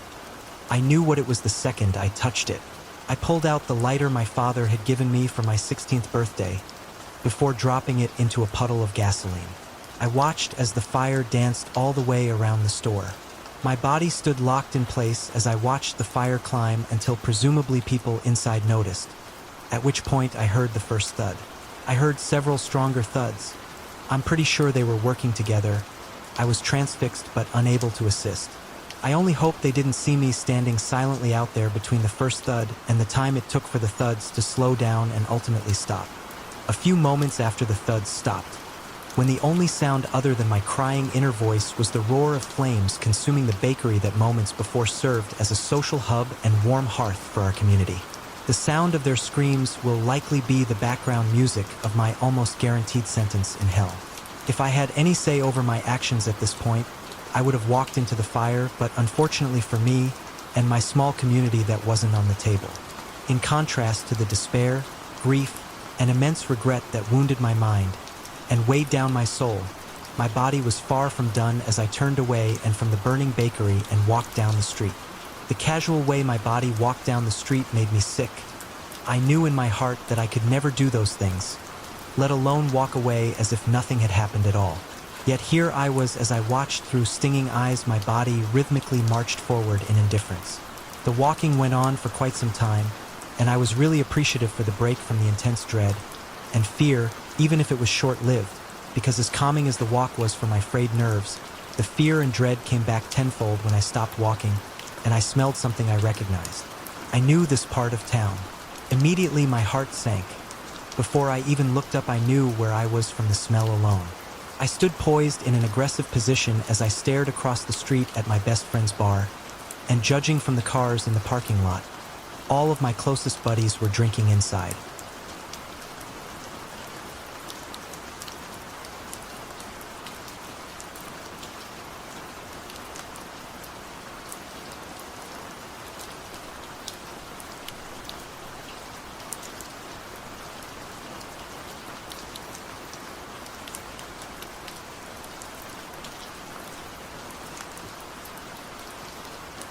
Story 5. Something was knocking underneath my boat. We spent most summers at my grandma's lake house. She'd been asking us to come more frequently since my grandpa died the previous year, but it was hard for my parents to get off work for more than a day or so at a time. The week we'd spend at my grandparents' was the only real vacation any of us got throughout the year. My favorite part of those summers was when my grandpa would take me out on the boat at night. I loved the way the water looked in the dark, and we always caught a crazy amount of catfish. The best part, though, was how quiet it was. I wasn't allowed to take out the boat on my own, as if I even could. One night, after spending the day walking around town, eating at local restaurants, and shopping, my parents and grandma turned in early. I stayed up for another hour or so, watching the lake from the shore, listening to the waves crash against the sand while wishing I could take the boat out. I noticed my grandpa's old shed that sat right beside the dock. He never let me go in there as a kid, saying it was dangerous. However, since I wasn't a kid anymore, I took it upon myself to find the shed key in one of the kitchen drawers and explore. I was hoping there was a paddle boat or a kayak. Hell, even an intertub would have gotten the job done. I just wanted to do the one thing I really liked about being at the lake. I opened the shed and instantly saw why my grandpa wanted me to stay out. There were sharp objects and heavy tools everywhere. Near the back, I saw a blue tarp covering a large object. I peeked underneath and smiled. I dragged the old, wooden rowboat I'd found out of the shed and onto the shore. I looked back at the cabin to make sure everyone was asleep and saw the lights were all off, save for the porch light. I pushed the boat into the water and paddled. The cabin disappeared behind me as I moved further and further out. Soon, everything else disappeared into the night sky, and all I heard were the sounds of small waves splashing against the boat and chirping insects. I lay back and allowed the gentle rocking of the boat to relax me while I stared at the bright stars scattered across the deep blue sky. For a moment, all the worries I had at the time disappeared. I closed my eyes and took a deep breath, wishing I could stay there forever. Knock, knock. It was slight at first. So much so, I wondered if the waves pushed a small branch against the side of the boat. I ignored it for a moment and tried to refocus on the sounds of the waves, but the knocking came back louder. Knock, knock. I sat up and scanned the area for the source of the sound, but saw nothing suspicious. I wondered if there was something lodged under the boat. Knock, knock. My eyes locked on the middle of the boat, where it felt like the sound was originating. The boat shook a little as I moved to the center. I knelt and pressed my ear against the bottom. Aim, aim. Knock, knock. I fell back, almost tipping over the side, but I managed to regain footing. It was silent for a few minutes. I thought whatever it was must have been dislodged or, God forbid, swam away. I shifted in my seat, realizing I'd been scared to move. Knock, knock, knock, knock, knock, knock. I grabbed the paddle and dug it deep into the water as the knocking continued. I tried paddling for a few seconds before realizing I wasn't moving. The boat remained in place, as if it were stuck on something. I paddled as hard as I could, trying to shake it loose, but to no avail. The knocking stopped for a moment. Knock, knock. Something splashed a few feet from my boat.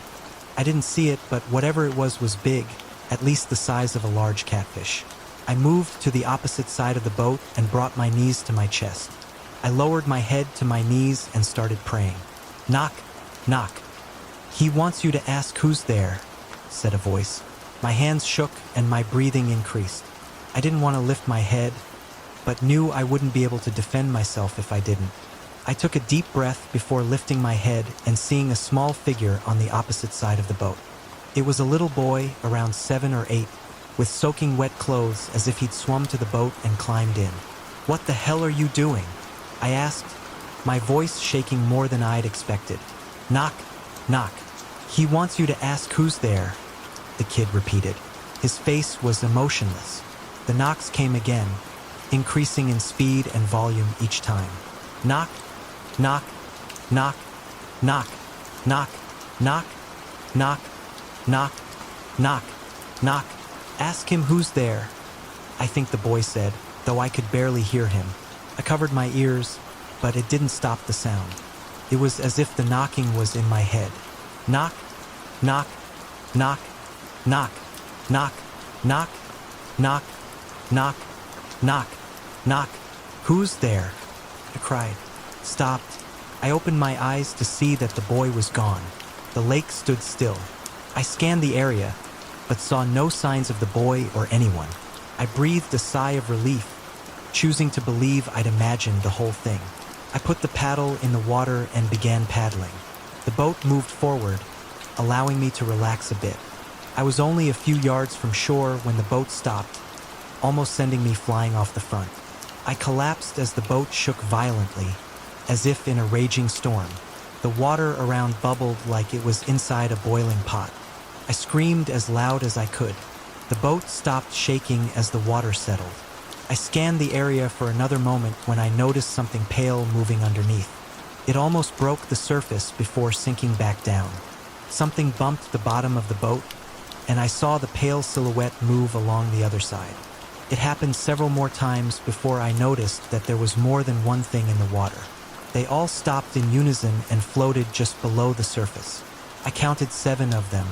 They were all different colors, but all resembled clumps of seaweed or some other thin, wispy vegetation.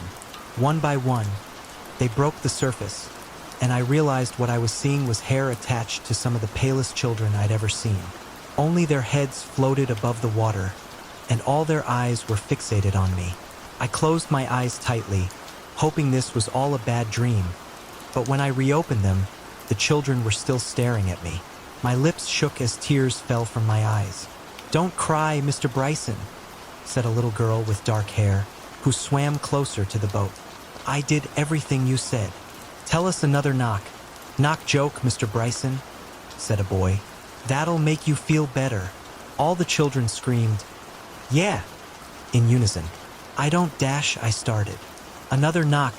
Knock joke," they cried again. "I don't know any," I said, my voice shaking. "Yes, you do," said the dark-haired girl before moving closer to the boat until she bumped the side. Her little fingers curled over the edge as she pulled herself up and looked deeply into my eyes. I couldn't see until now, but her eyes were pale blue, like when a dog has cataracts. Purple veins snaked through her skin. She was wearing blue overalls and pink shoes, both caked in dirt and seaweed. "You told us all one before you tied us in a bag and threw us in the lake," she said. My mouth fell open and my breathing stopped. Knock, knock. The kids all swam to the boat and climbed in. I tried backing into a corner, but they'd swarmed the boat in a matter of minutes. I felt their cold, damp hands cover my body as I tried to scream, but no sound left my mouth. When I awoke, the sun was centered in the sky. I covered my eyes before sitting up and wiping the sweat from my brow. I scanned the area for any sign of what had happened the night before, but found nothing. I took a moment to breathe and collect my thoughts before paddling back to shore. It had to have all been a dream, I thought as I dragged my grandpa's boat onto shore. As I placed the boat back where I found it, I noticed a small etching on the side.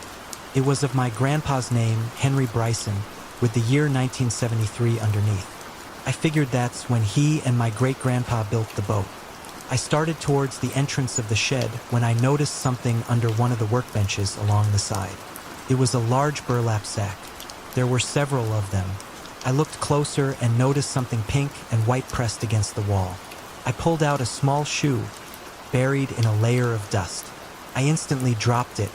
I covered my mouth as I knelt closer, realizing it was the same shoe the girl was wearing in the boat. I spent most of that week searching through the shed and my grandpa's old office while my parents and grandma were asleep. Grandpa was good at hiding things from everyone, even grandma. I managed to find a key in his desk that opened a safe buried in the back of the shed under some boxes of magazines. Inside, I found pictures of children, most of whom I recognized from the boat. There were newspaper clippings and missing children posters, all of which I assumed he kept as trophies. There were even more disheartening things inside, like burettes and bracelets. I wondered for a while if it was worth telling the police, as there was likely nothing left of the bodies. Based on the newspaper clippings, their bodies would have been underwater for decades. I couldn't get their faces out of my head. I saw them soaking wet and pale whenever I tried to sleep. My parents noticed the change in me, though I refused to acknowledge it. After a while, I swore I saw the children everywhere I went. I couldn't take it. They dredged the lake a few weeks later. The only things that remained were tiny skeletons of some of them. Some of those were identified from dental records. One of them was the little girl with the pink shoes. I saw her family on the news. They talked about what a beautiful soul she was and how much of a monster my grandpa was. I can't say I disagreed. My grandma never invited us back to the lake. I don't know how she felt about Grandpa after that, but I knew she hated the attention it had brought. I miss those summers at the lake, but I know it wouldn't be the same knowing what my grandpa did to so many kids, and I'm so glad he never told me a knock-knock joke.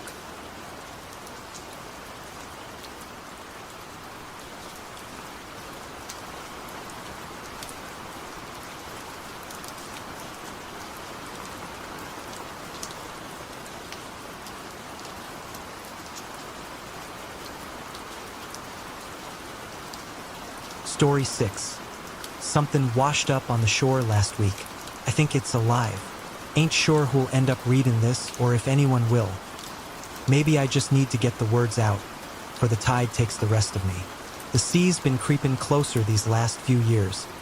You can hear it at night gnawing at the pillins, che wind 'em down to gray splinters. Down here, the fog don't roll in, it settles across the land, presses on the world like a suffocating wet hand.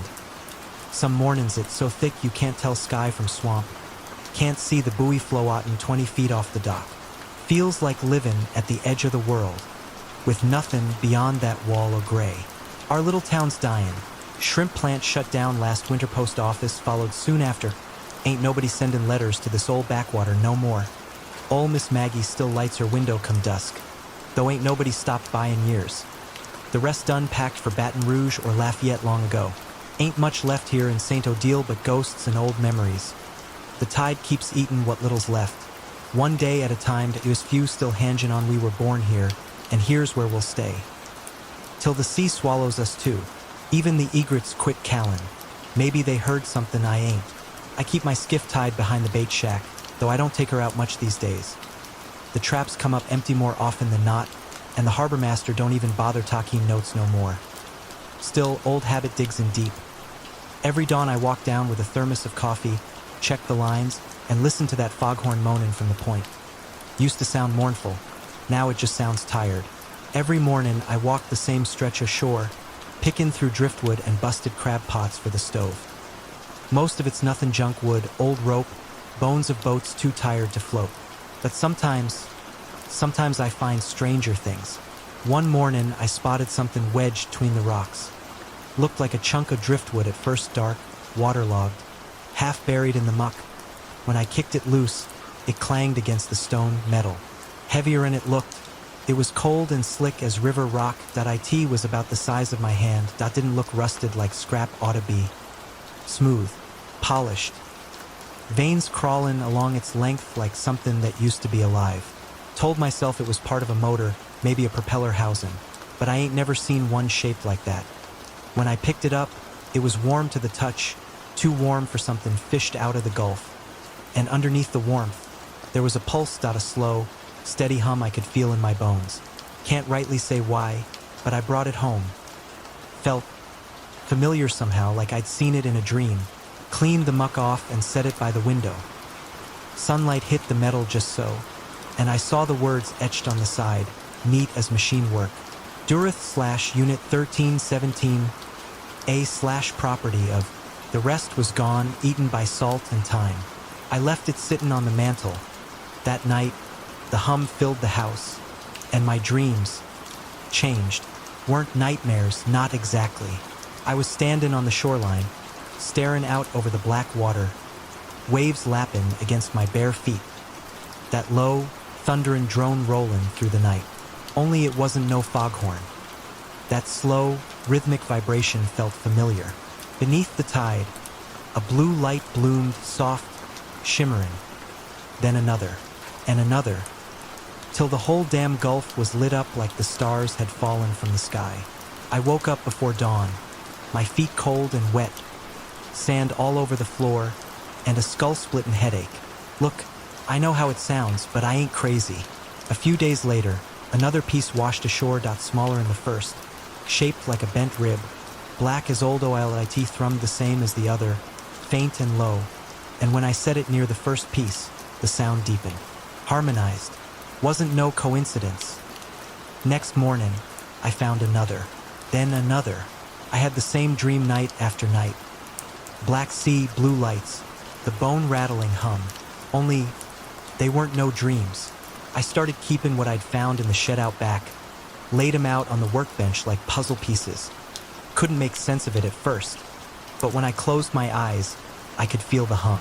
When I put the pieces together, they came alive. Little threads that looked like electrical wiring reached out and pulled the two pieces together, till they weren't two pieces no more, but one. Try as I might, I couldn't get them apart again. Didn't take long for the thing started taking shape. It wasn't no motor, that much I can tell you. No pipes, no fuel lines. The insides glowed faintly, like the heart of a smoldering ember. And then when I stepped close, I could feel it breathing in time with the hum. The hum's deeper now, steady as a heartbeat. Sometimes when I'm sitting quiet, I can feel mine beating right alongside it. Last night, I dreamed again. The lights under the sea were closer this time, rising toward the surface like 1,000 eyes opening all at once. And above it all, a voice, low, calm, and big as the ocean itself, called to me, said my name. I couldn't look away. That hum's been getting louder. Not in a way you'd notice right off, but it's everywhere now. Buzzing in the pipes, in the stove, even in my teeth when I drink my coffee. Sometimes I catch the radio flick Aaron to life on its own, playing a voice that ain't speaking any language I know. Then there's the sea.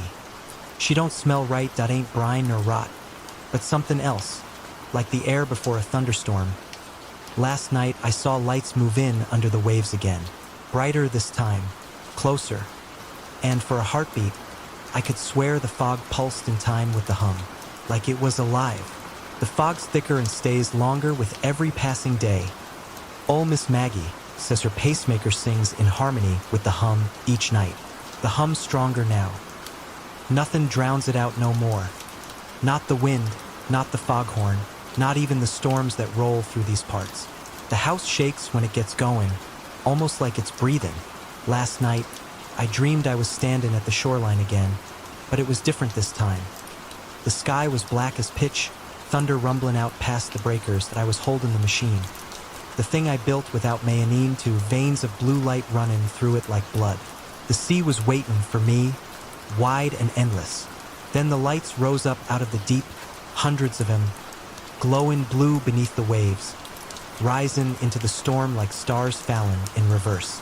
Lightning cracked, and for a breath, I saw it hanging over the water that wasn't no ship, wasn't no god, neither, but something in between. A machine made of metal, sinew, and wire, reaching down with its cable tendrils that minded me of roots or veins. It wanted what I'd made. I offered it freely. I could neither refuse nor look away. The blue light died, turning blacker in pitch. Colors rippled across its metal shell like oil on water that I drank in the starlight. The blackness around it deepened, thick as tar. The hum rose, low and hungry, till it felt like the world itself was groaning, that I dropped to my knees, clutching my head. And then the thing spoke, not in words, not the way folks talk, but through the otherworldly grinding and churning of its own making. Still, I understood 3 words: reconstruct, host, return. 3 calm and in words, heavy and cold as iron, that I screamed as they were burned into me like a brand. When I came to, the hum was gone. The shed was empty. Now the silence feels wrong, and the fog never clears. The tide's gone out too far, and the sea's holding its breath. I can still feel it calling to me that I don't know how much longer I can resist. Soon, the tide'll swallow me too. If you hear this, don't ever come to St. Odile.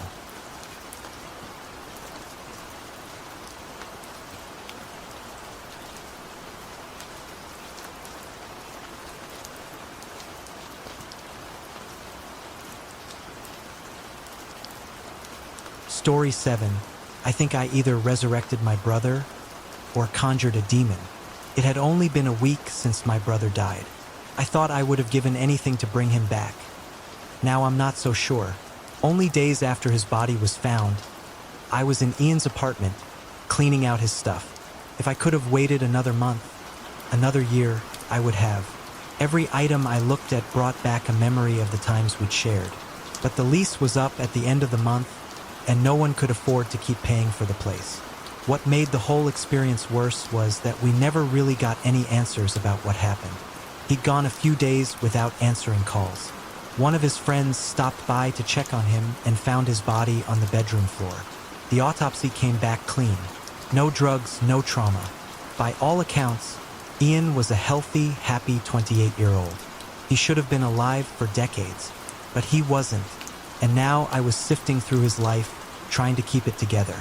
Most of it was routine, kitchen items, paperwork, food. My task was to get as much into the garbage as possible. Our parents didn't live nearby, but they rented a small storage container for the stuff we wanted to keep. Too small, in my opinion. The process was going as well as it could have until I reached the bedroom. Every item I touched in there felt personal, like pieces of him were still present within those walls. By the time I reached his desk, I was emotionally tapped out. I opened the top drawer expecting the usual junk: pens, receipts, maybe a notebook. Instead, there was just one thing: a phone. Not a modern one, but an old flip phone, the kind we used to think were so cool back in high school. It was one of those REZR phones, but different. The surface wasn't plastic or metal. It looked and felt like stone. It was heavy, cold. I flipped it open, expecting it to be dead, but the screen flickered to life. And there, staring back at me, was a new message notification. From Ian. My breath caught. It had to be a joke. Or maybe some other Ian. Lots of people had that name, no? But I opened the message and read, "I'm so glad you found this. I know it's hard to believe, but it's me, Ian." I stared at the screen, heart hammering. This wasn't real. Couldn't be real. Still, my thumbs moved before I could stop them. Prove it. A minute passed, then another. Just as I was about to put the phone down, it buzzed again. Remember the bottle of gin we stole from Dad's liquor cabinet when you were in ninth grade? No one knew about that but me. Or how about last year, when you called me after you cheated on Molly? Have you told anyone else about that? My blood ran cold. No one knew those things except Ian. It had to be him. Somehow, impossibly, it was him. I could barely breathe. I typed back one word. How? I'm not really dead. Not fully. I think there's a way to bring me back. Before I could reply, a warning popped up on the screen. Very low. Recharge now. It was a question. I searched the phone for a charging port, but found none. Confused, I selected yes on the prompt. The phone clicked, and pain shot through my hand. I dropped it, blood dripping from a small wound on my palm. What the hell? I whispered. I turned the phone over, searching for a sharp edge that may have caused the cut. Razor indeed, I thought. After examining the back and edges of the phone, I returned my attention to the screen. Please hold the phone firmly. A loud, high-pitched beep filled the room. Against my better judgment, I placed the phone on my wounded palm. Then, battery charged. When I looked down at my hand, the wound was already scabbing over, and the message screen was available once again. Ignoring the pain, I texted him back, no longer settling for short replies. What is going on? How did you die? How am I talking to you right now? And what do you mean you can come back? His text came back almost instantly. Chris, I'm not entirely sure how I died.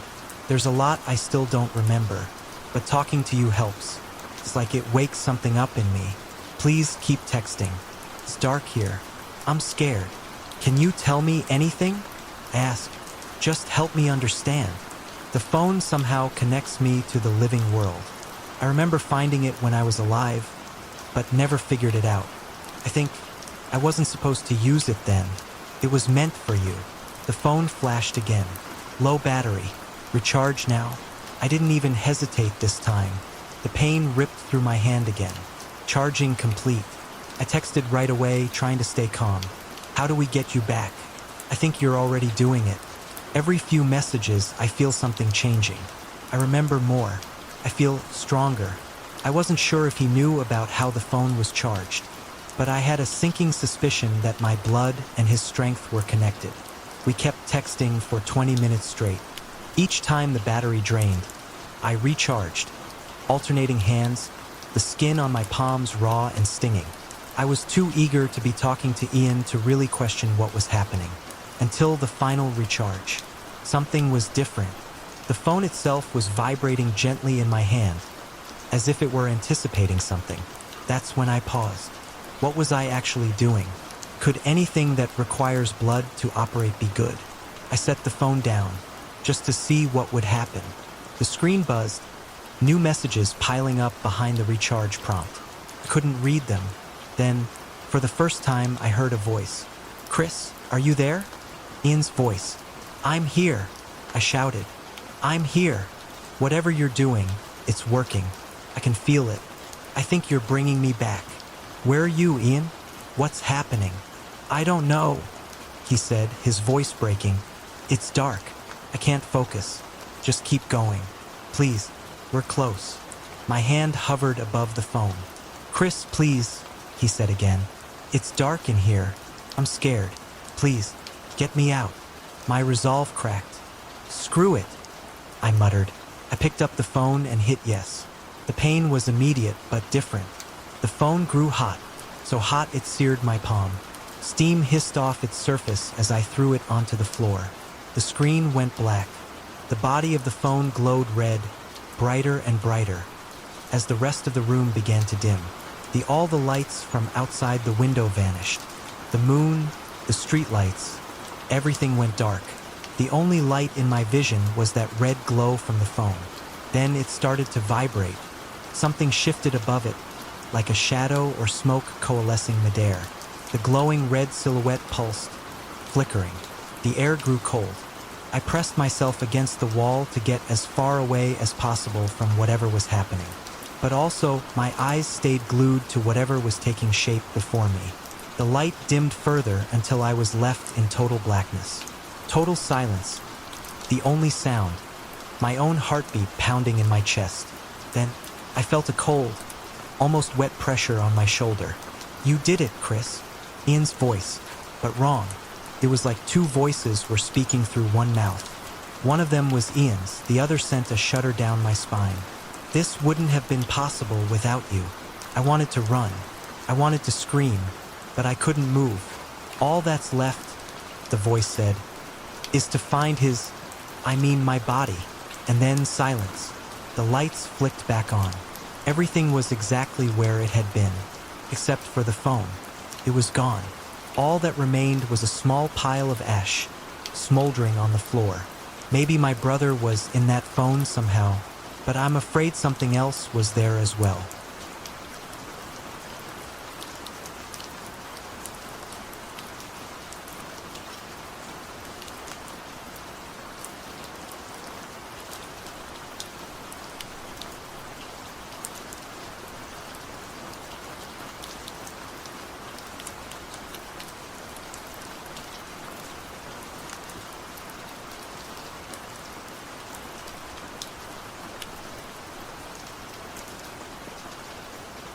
Story 8.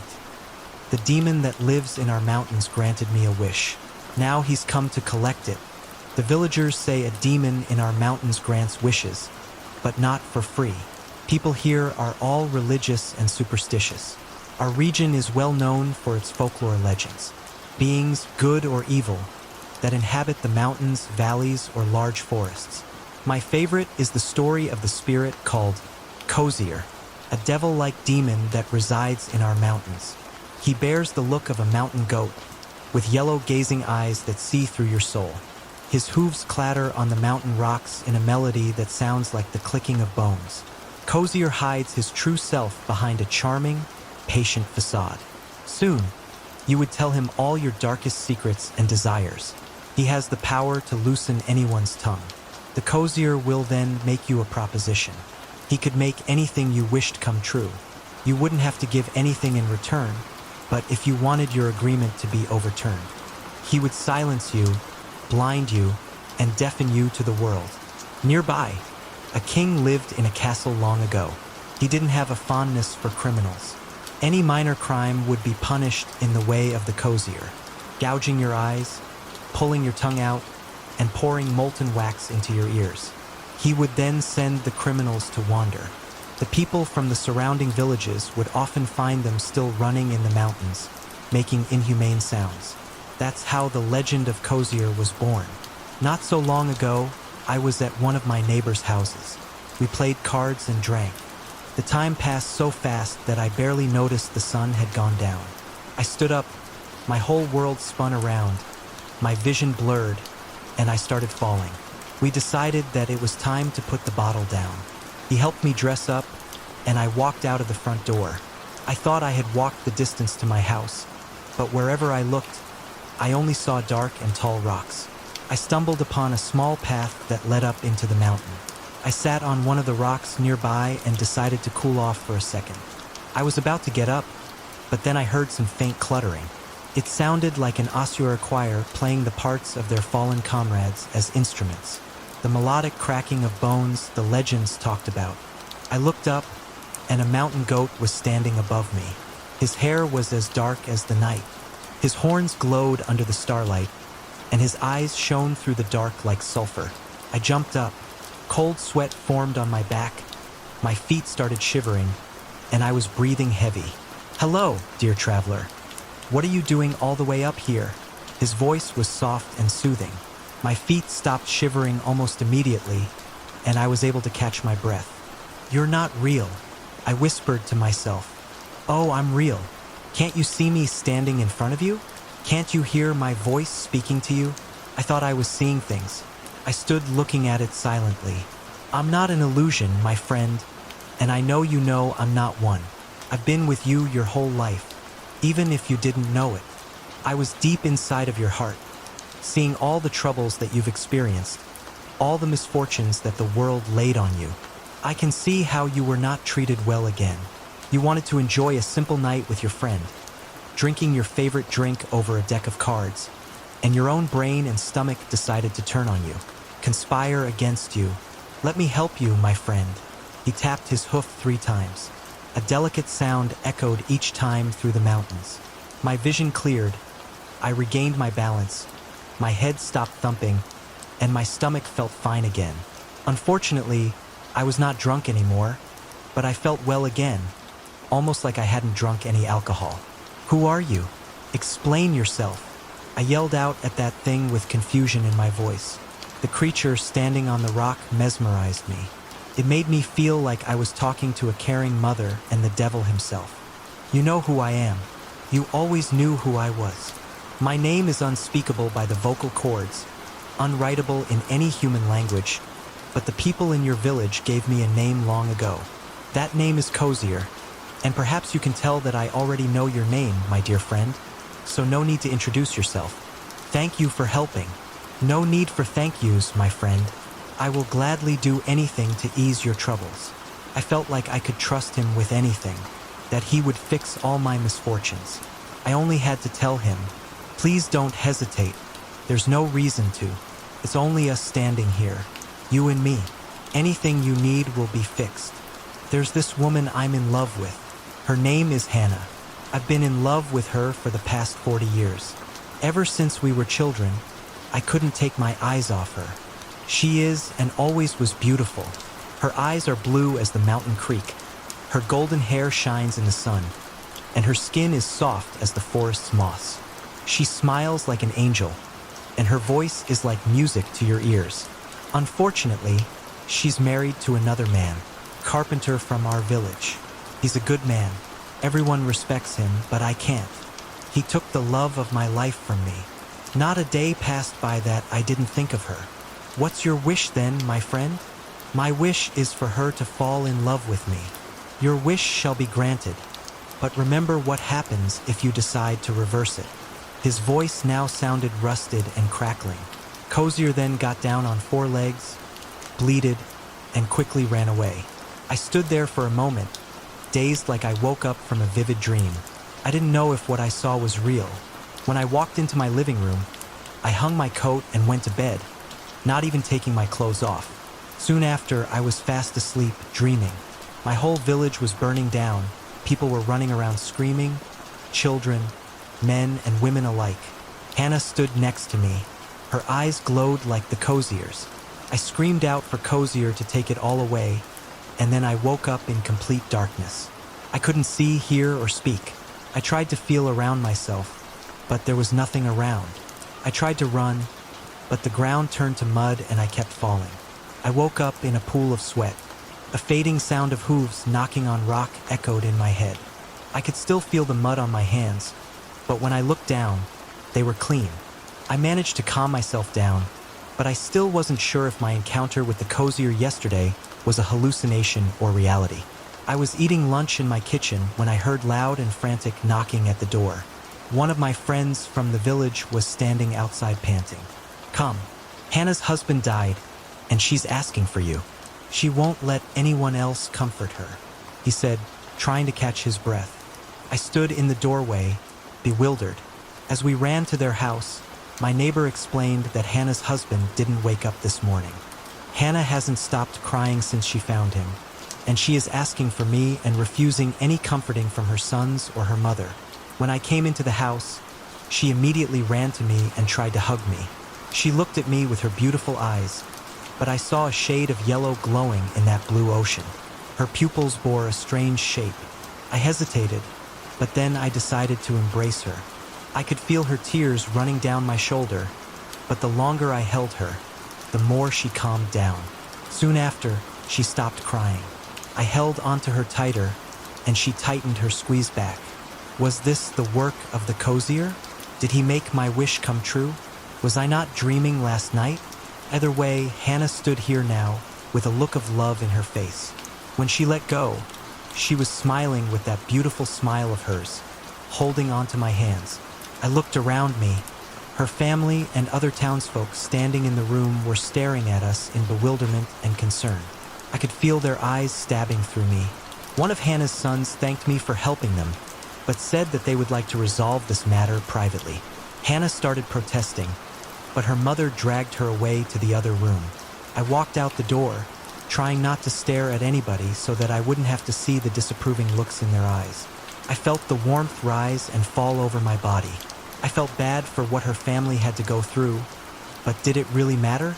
Hannah was mine now. Warnings of cozier were forgotten. The idea that this unbelievable reality, this gift he blessed me with, could somehow turn against me was not possible. I woke up early the next morning. I looked out the window, rubbing my eyes, but the sun was not rising yet. I could remember a strange noise waking me up, but I couldn't hear anything now. I was about to go back to sleep, but then I heard it again, a faint knock on the door. I opened them, and on the other side stood Hannah. Her whole face lit up. "What are you doing here?" "I couldn't wait to see you, my love." She pushed the door open and hugged me the same way she did the day before. She felt warm. Her hair smelled like I remembered, and I could feel her body pushing against mine. We stayed like this for a few minutes. I told her to come inside. I took her hand and sat her at my kitchen table.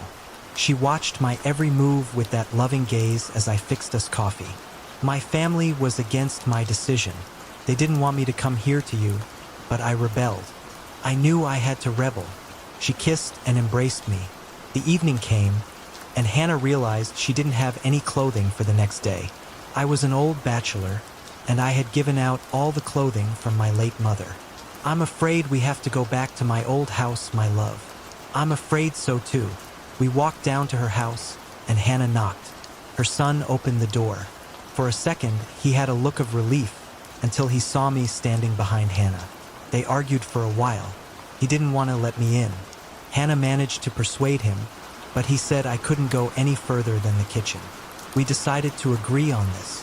Hannah said she would soon be back and ran into her old bedroom. While I was waiting for Hannah, her other son came out of his room. Once he saw me standing in their kitchen, he froze for a second.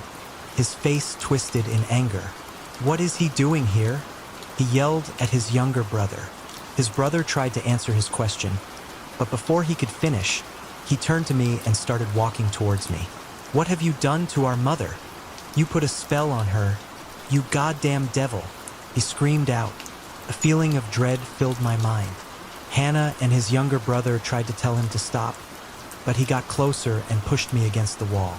He now stood before me, digging into my chest with his finger, screaming in my face. I could see the tiredness in his eyes, the big black bags under them. His breath smelled, and he looked unclean. He didn't have it in him to take care of himself now after his father's passing and his mother's departure. He was screaming in my face, but in his eyes, I now saw more hurt than anger. For a second, I started feeling bad for him.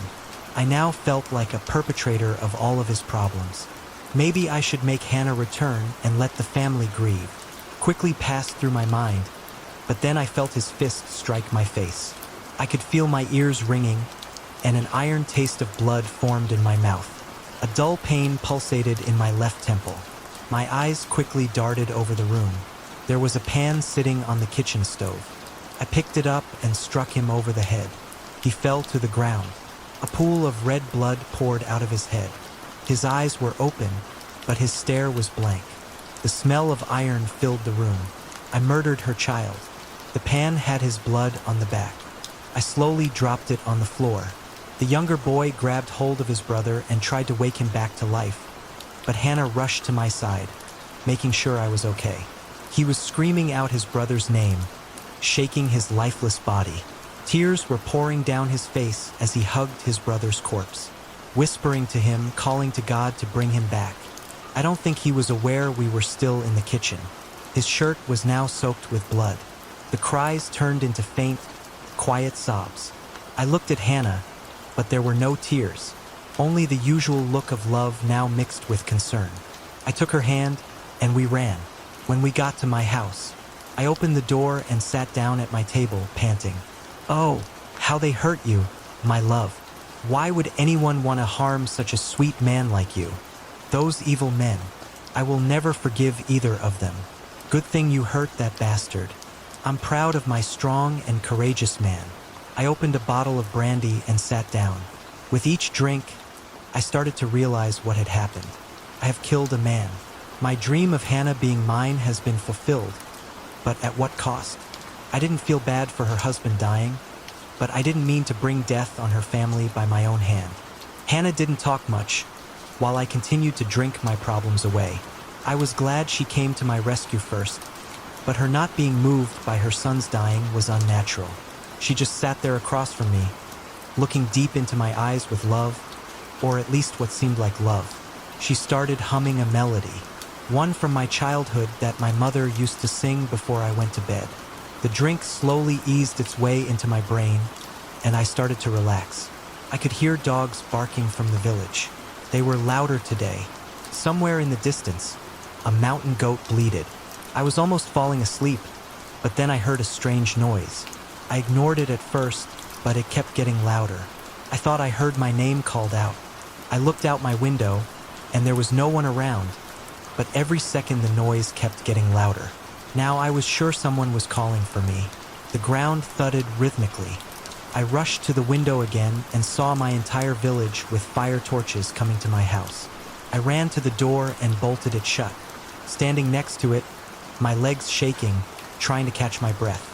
I knew why they came. A banging on the door echoed through the house. "Come out. We will break the door down if we have to." I didn't answer. "What's going on, my love?" Hannah whispered and came to my side. The look of love was now gone from her eyes, and so was the blueness. They now glowed sulfurousy yellow. Her pupils deformed into square-like shapes. She looked excited, happy with her work. I froze and stood next to the door in fear. Then the second bang came. This time, I didn't hesitate and quickly took off through the back door. My vision had blurred. I was breathing hard, trying to run as fast as I could. I didn't take Hannah with me.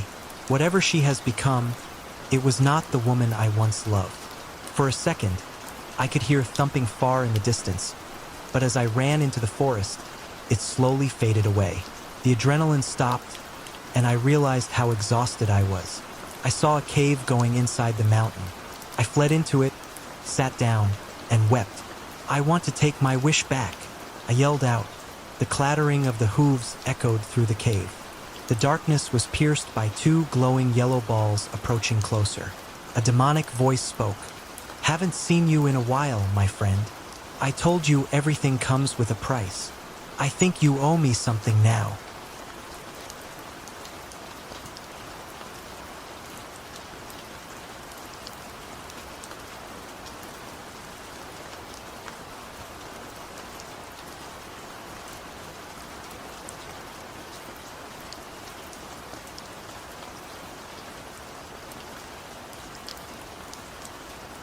Story 9.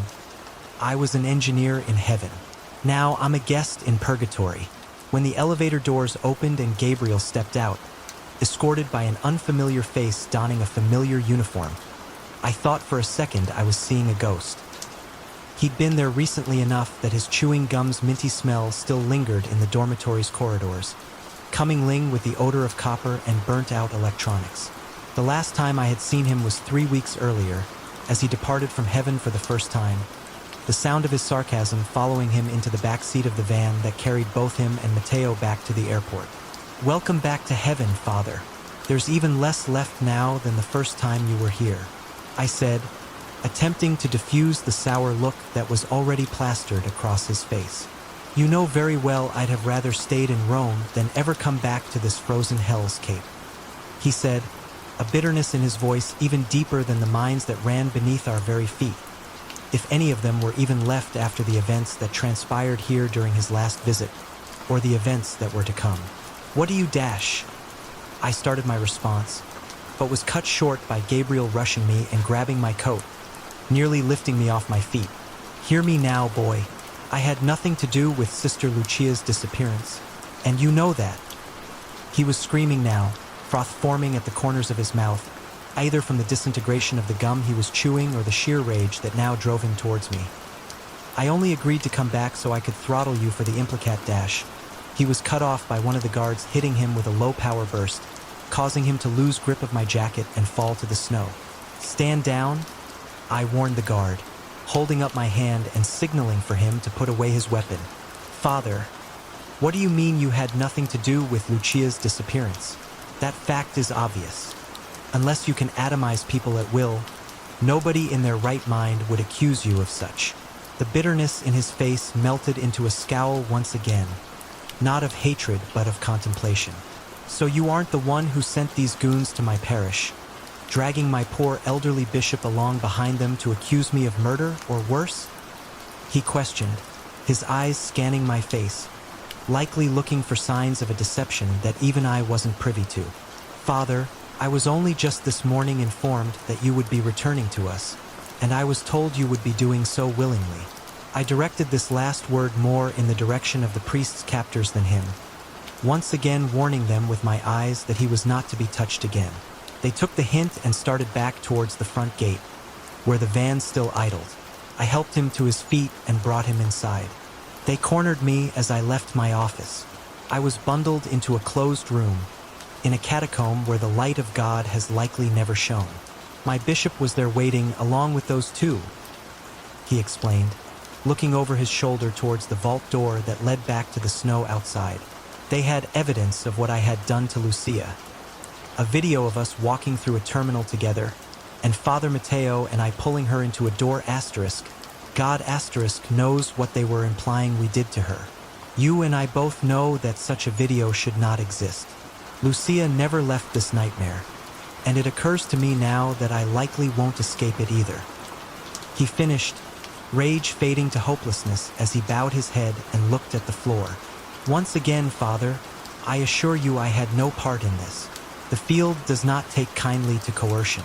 Anyone versed in the incident logs of the previous experiments should have known that, and should never have done what has been done to you. The knot in my stomach had tightened. Have you heard from the other father who was here with you? At about this time, I heard the howl of the wind from the front door opening cut above the constant hum that surrounded the facility. I started to walk back towards the door, but spotted the source of the commotion before I made it very far. Dr. Kruger, the site director of Theta 7 and the foremost expert in the entirety of the organization when it came to entity containment, was hurrying towards his office with his signature briefcase clutched tightly in his fist. He paused just long enough to piss me off. Good morning, Eric. I hope you are ready to redeem yourself for your previous failures. I will be overseeing the experiments personally this week. Shortly after the devil himself walked back into heaven, I spotted the lost lamb of the dynamic duo wandering the corridors. Mateo paused in front of the rebuilt chapel, examining the freshly installed containment lattice. Of my own design, and one of the few things on this rock that actually stood a snowball's chance in hell of containing the Type A that manifested 3 weeks before. The lattice consisted of 3 modified RDCs capable of creating an overlapping nullity, with a state-of-the-art PRN array in the center, which would generate a pocket of stable Kyrie field. In theory, any entity that was caught in the lattice would have 2 choices: be forced into the pocket of stable resonance or have its KF signature torn to shreds by the nullity emanating from the RDCs. I met Father Mateo in the corridor outside the chapel and greeted him. It should go almost without saying, but he wasn't there by choice either. I strongly suspected that Kruger was behind this. Of course, in his relentless search for an answer in the void, he would allow his hubris to lead him to forget the very basics of field research, or worse, ignore them. I led the pair to their rooms for tonight, the very same rooms they stayed in on their first visit, actually. I did not fail to notice that a guard was now patrolling the wing, and heavy-duty locks had been installed on all 3 doors. At that point, I hadn't yet realized that heaven had become a prison for more than just the entities we intended to contain. I retired to my own quarters shortly thereafter. In the drop box outside my door, I noticed a manila envelope with my name on it. Inside were the details of the experiments to be performed in the days to follow, culminating with the attempted capture of the Type A entity that had eluded our grasp thus far. I immediately noticed a perceived flaw within the bad doctor's plan. There were only 2 celebrants listed in the personnel section of the documents. Why is this an issue, you may be asking? Well, fear not, dear reader. Eric is eternally long-winded and has an answer. It was believed in the early days of Penumbra that any fewer than 3 celebrants would never cause any meaningful fluctuation in local Kyrie field readings. This was and still is usually correct, Ever wonder why the minimum number of witches in a coven is generally accepted to be 3? With some exceptions. The exceptions noted were as follows. 1. An individual with exceptionally high KF sensitivity and exceptional conviction in their beliefs, regardless of what those beliefs may have been, but Catholicism was found to be the belief system with the most repeatable results both for single individual testing and trio testing, was capable of causing measurable local KF fluctuations similar to those of a trio of lesser KF-sensitive individuals. I have only met 3 such individuals, each more dangerous than the last. The strongest of the 3 was capable of healing even the most grievous wounds of others at will. I have heard rumors of some even stronger. 2. 3. If any one of the 3 celebrants were infirm or insincere in their convictions, even if all 3 were KF-sensitive, fluctuations would often fail to occur, or worse, unstable fluctuations would occur, often with detrimental results. I myself fall into this category. I am somewhat sensitive to the Kyrie field, and I was raised Catholic, but I could never bring myself to blindly believe anything. I needed data. 4. 5. If any one of the 3 celebrants were completely KF inert, meaning they had no sensitivity to the Kyrie field, then fluctuations would fail to occur altogether. I suspect that Dr. Kruger fell into this category. 6. The reason, which I believed at the time, that Kruger's plan was flawed was the fact that neither of the fathers present was sensitive enough to the field to produce results alone, and even if they were, a trio was still best practice.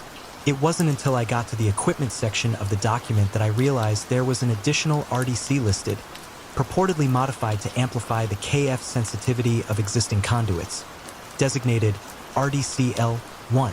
I believed, naively, that this was perhaps some purely technological breakthrough that was being trialed here due to our proximity to the joint research facility not far away. The facility in question is the combined effort of the technologians, the last known sane sect of what would have previously been called the Purist Enclave, and whatever faithfully remained of the scholars of the old days as well, colloquially known as Purgatory. While our methods and motivations were vastly different, heaven and purgatory shared notes sometimes. I would later come to find that this RDC was not the work of any purists. A purist wouldn't come near that thing if they knew what it really was. Having read through the documentation and having had a good idea of the rough schedule for the following morning, I set my coffee machine timer to have a steaming flask ready for me at 7 o'clock. It is at this point that I believe I owe you, dear reader, an explanation. If you have read Mateo's story, which begins here, you will already know by now who I am and have a good general idea of who I work for and what I do. I have also read Mateo's stories, and rest assured, he will be in no trouble for writing them here. With this being said, I would strongly recommend reading Mateo's story first, or at least alongside my own, as the whole picture will be very difficult to glean from this text alone. As you know, along the way I promised him some answers. Instead of a Q&A session, I have decided that I will write a story similar to his, with my perspective on his second visit to heaven, as well as some experienced insight on people, places, and things that he requested knowledge about scattered throughout this account, ending with where we are now and what we are currently doing. Think of this as the director's commentary edition of the story. Forgive me if this sounds a bit drier than his tale. I am an engineer and not a poet, after all. Now back to the story at hand. I awoke early enough to see the last drips of coffee fall into my flask, and quickly prepared myself for the short walk to the chapel. I made it to the makeshift command center just in time to see RDCL-1 being wheeled to the center of the chapel and placed upon its tripod. From what I could see, this was actually a modified field sphere, which is itself a miniaturized version of the RDC with some extra features built into it, such as a KF sensor array and self-contained null generator. Those extra features, however, had been stripped away from this one, only the RDC core itself remaining, wired into the surrounding PRN array.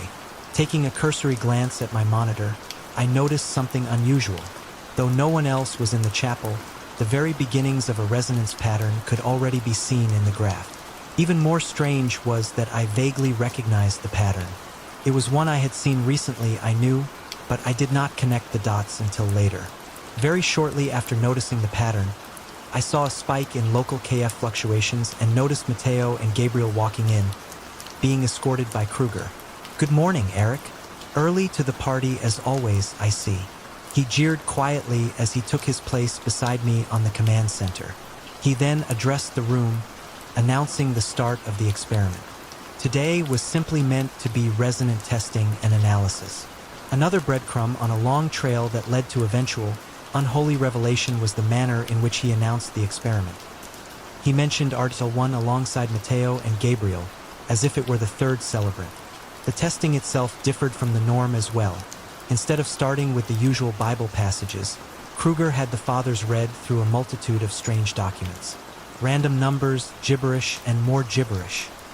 Before I begin this next part, I feel another explanation is in order. You may be asking yourself, having read Matteo's story, Eric, after seeing and hearing what was obviously a literal angel quote biblical scripture, how can you still have doubts? A fine question, my sweet summer child. The entities in the field will almost always take the form and disposition that is expected of them by the majority of the celebrants. Those of the Abrahamic faiths, for example, will cause the voices and apparitions to be angelic or demonic in nature, depending on the type of entity and whether it is malicious or not, whereas those believing themselves to be a coven of witches summoning Baphomet, for example, will see exactly what they imagine Baphomet to be if it succeeds, for better or worse. There is still no consensus on whether or not certain beliefs attract certain KF entities, or whether the entities simply mold themselves to the beliefs of the celebrants. However, I subscribe to the latter school of thought rather than the former. Why would I tell you this, or, more pertinently, why would I tell either of the fathers this? Wouldn't this information compromise them as viable conduits? Introduce doubt? The truth is that, at this point, I see Matteo and Gabriel as more than conduits in an experiment. These are men that I have escaped death alongside, not once, but twice, though I doubt my words would shake their faith to begin with. And, well, Matteo did ask. That day was different. The voice that manifested seemed to be derived from Matteo and Gabriel's beliefs about what an angel might say, right? Be not afraid is even one of the most common phrases reported by observers and celebrants alike, and for obvious reasons.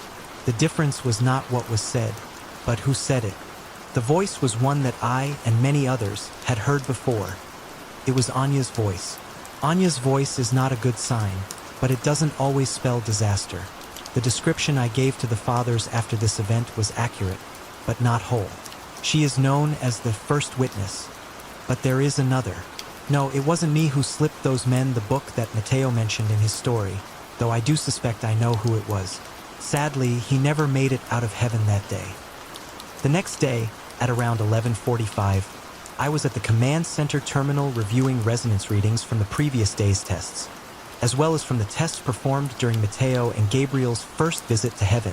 This is when I actually put two and two together and realized why that resonance pattern from the day before looked so familiar. The resonance pattern was Lucia's resonance pattern, slightly less intense but otherwise identical to her patterns from previous tests. I was unsure what to make of this at the time, and had no time to dwell on the thought since, at about that same time, Kruger walked in and took his place beside me again. Today is a big day, Eric. I sincerely hope your lattice is ready. He snarled at me, and I could see over his shoulder that Matteo and Gabriel were walking into the chapel, taking their place beside the modified RDC. The celebrants began their chanting, and for the first few moments, all was quiet. Then, all at once, the pattern I was tracking that showed the similarity with Lucia's increased in intensity to something far beyond any resonance frequency I had ever seen, and the monitor in front of me screamed the alarm. In addition to Lucia's resonance pattern, another familiar pattern appeared on the graphs. The pattern of the NCE that went C type A on us last time, and it was growing. Fast. Shut it down. Shut it down now. I screamed to the technicians along the walls, already noticing that Lucia's resonance pattern was taking a nosedive as the entity's pattern grew exponentially, the graph automatically zooming out in resolution, showing a pattern that dwarfed even Lucia's previous record. Kruger gave me a look of pure disdain, a look that said, "You aren't running the show. Stay quiet and let it happen." The technicians noticed the look he gave me had shifted to them and stopped mid-run. "Maintain cadence," he shouted. But I doubt the celebrants even heard him over the roar of the entity's scripture and the blaring of the alarms. As every light in the chapel turned the color of fresh blood, I pulled Kruger up by the collar and screamed at him over the din. "We have to shut it down. It's feeding on the resonance decay from L1. We're prepared this time, the lattice will hold," he yelled back. but I could tell he was not confident in his own answer. I shot a look back at my monitor. The pattern had grown beyond the measuring limits of the hardware and had frozen at a level far beyond what was even considered to be theoretically possible at the time. We weren't prepared for it to consume a near infinite source of resonant energy. I screamed at him, then realized my endeavor to convince the man was an exercise in futility, and ran for the emergency shutoff myself, but not before hearing the voice that I had been dreading, the true harbinger of destruction. The voice of the second witness, intermingled with Anya's. We await his arrival. This was bad, very bad. An unprecedented level of badness was unfolding before my very eyes.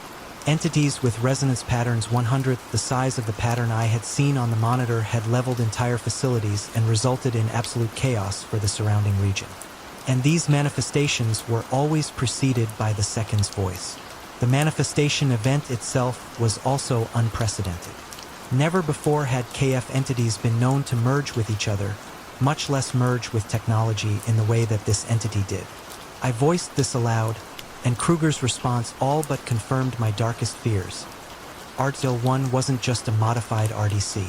The documentation I recovered from Kruger's suitcase called it a synthetic conduit core, and the incident log provided detailed information that, when Lucia's body was atomized in the previous experiments, her KF signature suddenly began emitting from a field sphere in the Swedish QRCT's equipment room. Just on the other side of the same mountain heaven was built into, setting off several alarms in the process. Studies on the field sphere compared the signature to data collected at heaven to confirm this. It is almost as if her very essence was transferred into the field sphere. What the entity said next chills me to the absolute depths of my core, even to this day. For we will destroy this place, because the cry of them is waxen great before the face of the Lord, and the Lord hath sent us to destroy it. And that, my friends, is why coercion is to be avoided at all times while doing field research. I will state it again, the field does not take kindly to coercion ***** of any kind, but especially KF-sensitive individuals being coerced to perform rites and chants in an attempt to deliberately draw an entity. It poisons the well per se. This is why we brought the fathers to heaven under the pretense of helping us find God during their first visit, so that they would come and perform willingly. I will not bore you with the details of our escape from heaven, as you would have likely read Mateo's account, and mine would be nearly identical. I will tell you that my favorite part of that entire terrible day was watching Kruger get turned into a pillar of salt. LOL LMAO even. That guy deserved it. My least favorite part would have to have been getting shrapnel dug out of my back by an overly suspicious physician, but that is neither here nor there. What are you three up to now? You ask. Well, we are still in purgatory for the time being, but I have received word through official channels that none of us are being blamed for what happened in heaven, and Mateo and Gabriel are free to return to their homes at their leisure. However, they have been offered an interesting deal should they decide to stay local. You see, when the mountain housing heaven exploded, it took out the entire Swedish QRCT with it. Fathers Mateo and Gabriel have been offered positions on the new QRCT, and I myself have been offered a position at the Thunderdome as a trainer, since the resident trainer who was there, Elliot, has accepted a position as a field commander over several of the US-based QRCTs. Mateo has tentatively declined this offer and has stated that he would like nothing more than to return home and live out the rest of his days tending to his flock. But Father Gabriel seemed eager to accept a role as a field chaplain. No idea why. I'm not so sure that training fresh idiots to be the real-life equivalent of Men in Black meets Ghostbusters is in the cards for me, though, but we will see what the future holds. Also, as part of my deal with Mateo, I will answer any of your reasonable questions as long as they are posted within the next day or so. Ask away, I suppose, but don't blame me if you don't like the answer you get. Yours truly, Eric, engineer not a poet, potential future trainer at the Thunderdome, lover of coffee and hater of Kruger.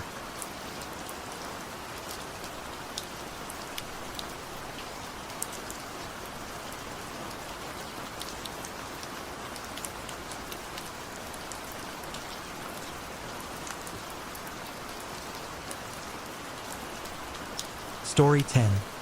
I've been finding pieces of a statue by my car. I'm not the best driver. I can admit it, at least. I know plenty of folks who are just as bad as I am, and most of them will swear up and down that they're above average. It's always someone else's fault that there are dings in their bumpers and scrapes along the sides of their car.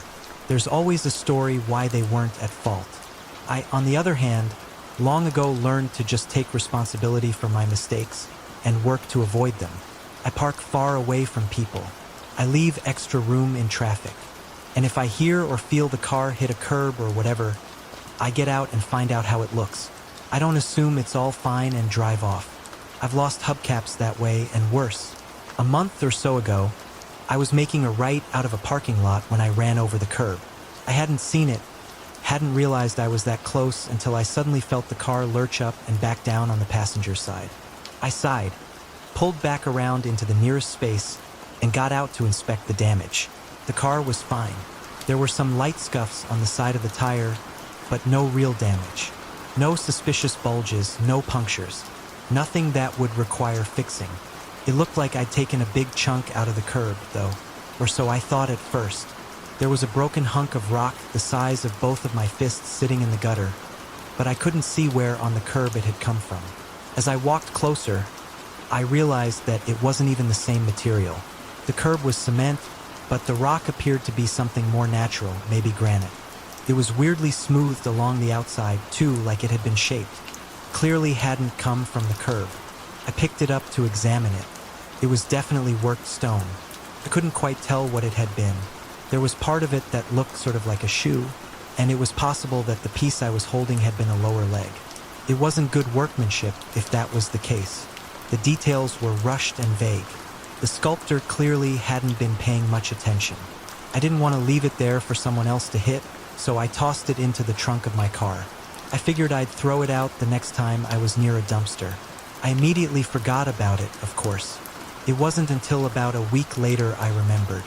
I jammed on the brakes to stop for a stop sign I hadn't noticed, and I heard the chunk of rock tumbling around in the trunk. Almost gave me a heart attack because I didn't realize what it was at first, and I thought for a second that I'd hit something I hadn't seen. I was checking all of my mirrors in panic, and I would have gotten out to make sure there was nothing in the road if the guy behind me hadn't honked his horn to point out that I was holding everything up. As I accelerated through the intersection, I heard the broken rock shift again and suddenly understood what I'd heard. I laughed a little shakily and made a note to get that out of my trunk as soon as possible. There was a dumpster outside the apartment complex where I was going, so I parked in front of it and popped the trunk. I was surprised to see 2 chunks of rock instead of 1. At first I thought it had rolled hard enough to break in half, but as I pulled the pieces out it became even more confusing. The chunk I had found the other day, the one that looked like a leg, was as intact as it had been when I found it. The second chunk was entirely new. I had no idea how it had gotten into the trunk of my car. Just like the first piece, it was made of smooth granite that had been roughly broken apart. No 2 edges of the chunks fit together, but they seemed pretty clearly to have been from the same piece. Where the first one resembled a hastily sketched leg, this one gave the impression of an arm. The hand was clear, 5 splayed fingers. The rest blurred together in a vague mass. Obviously, I'd picked up 2 pieces that day and forgotten about it. It was the only thing that made sense. I hadn't remembered that it was in my trunk at all until now. It seemed reasonable that I'd also forgotten that there were 2 pieces. I might have managed to convince myself of this were it not for the third piece. It wasn't in my car. It was leaning on the side of the dumpster. It was bigger than the other 2, and significantly less clear as to what it was meant to be. On its own, I might not have even understood that it was part of a statue. It was a misshapen granite cylinder, broken on all sides. Anyone glancing at it would have assumed it was discarded construction material. It was smoothed in places, though, and the same color as the chunks of statue I was holding. I pressed the leg up against it, rotating until I found where the brakes matched up. The arm fit as well. The discarded piece was 3/4 of a torso, a blurred, half-seen image set into stone. It was built to half-scale, assuming it was meant to be an adult. It was possible that it was a life-sized statue of a child. I didn't care. I threw all 3 pieces into the dumpster and parked as far away from it as I could. When I left my friend's house that night, I checked my trunk before I drove home. It was empty, thankfully. By the time another 2 weeks had passed, the whole thing was starting to seem silly. Yes, it was odd, but so were a lot of things. Strange coincidences occurred all the time. Most of them were never explained. That was just the way of the world. I had other things to worry about. I was thinking about some of those other things as I reversed out of my parking space at work. It had been a long day at the end of a long week. I was the last one out of the office. The sun had not yet risen when I'd driven in that morning, and it had already set by the time I left. My office had no windows. I hadn't seen the sun at all that day. I was trying to remember if I'd seen it all week. I was distracted, is my point. There was no one in the lot. There was no particular reason to pay attention, until a loud crunch shattered my thoughts and dragged me back to reality. There was nothing in my mirror. There were no other cars in the lot. I was nowhere near any median. I slammed the car into park and jumped out to see what had happened. The statue lay broken in the parking lot, the pieces just as I had seen them before. The left leg was under my back wheel. The arm with the splayed fingers was a few feet away. The damaged torso rocked gently back and forth nearby. None of the pieces of the right side were there, but the head. The head was in 1,000 pieces of granite, splayed across the black asphalt in a terrible constellation. It was as impressionistic as the rest of the statue, but I could see a vague triangle of a nose, a chunk that appeared to connect an eye and an ear, and dozens of other recognizable pieces among the gravel.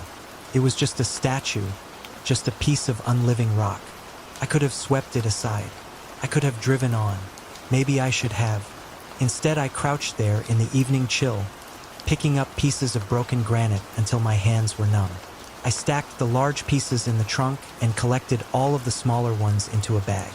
When I was done, the parking lot was swept clean. No piece of the statue remained. I've been reassembling them at home, epoxying the chunks back together.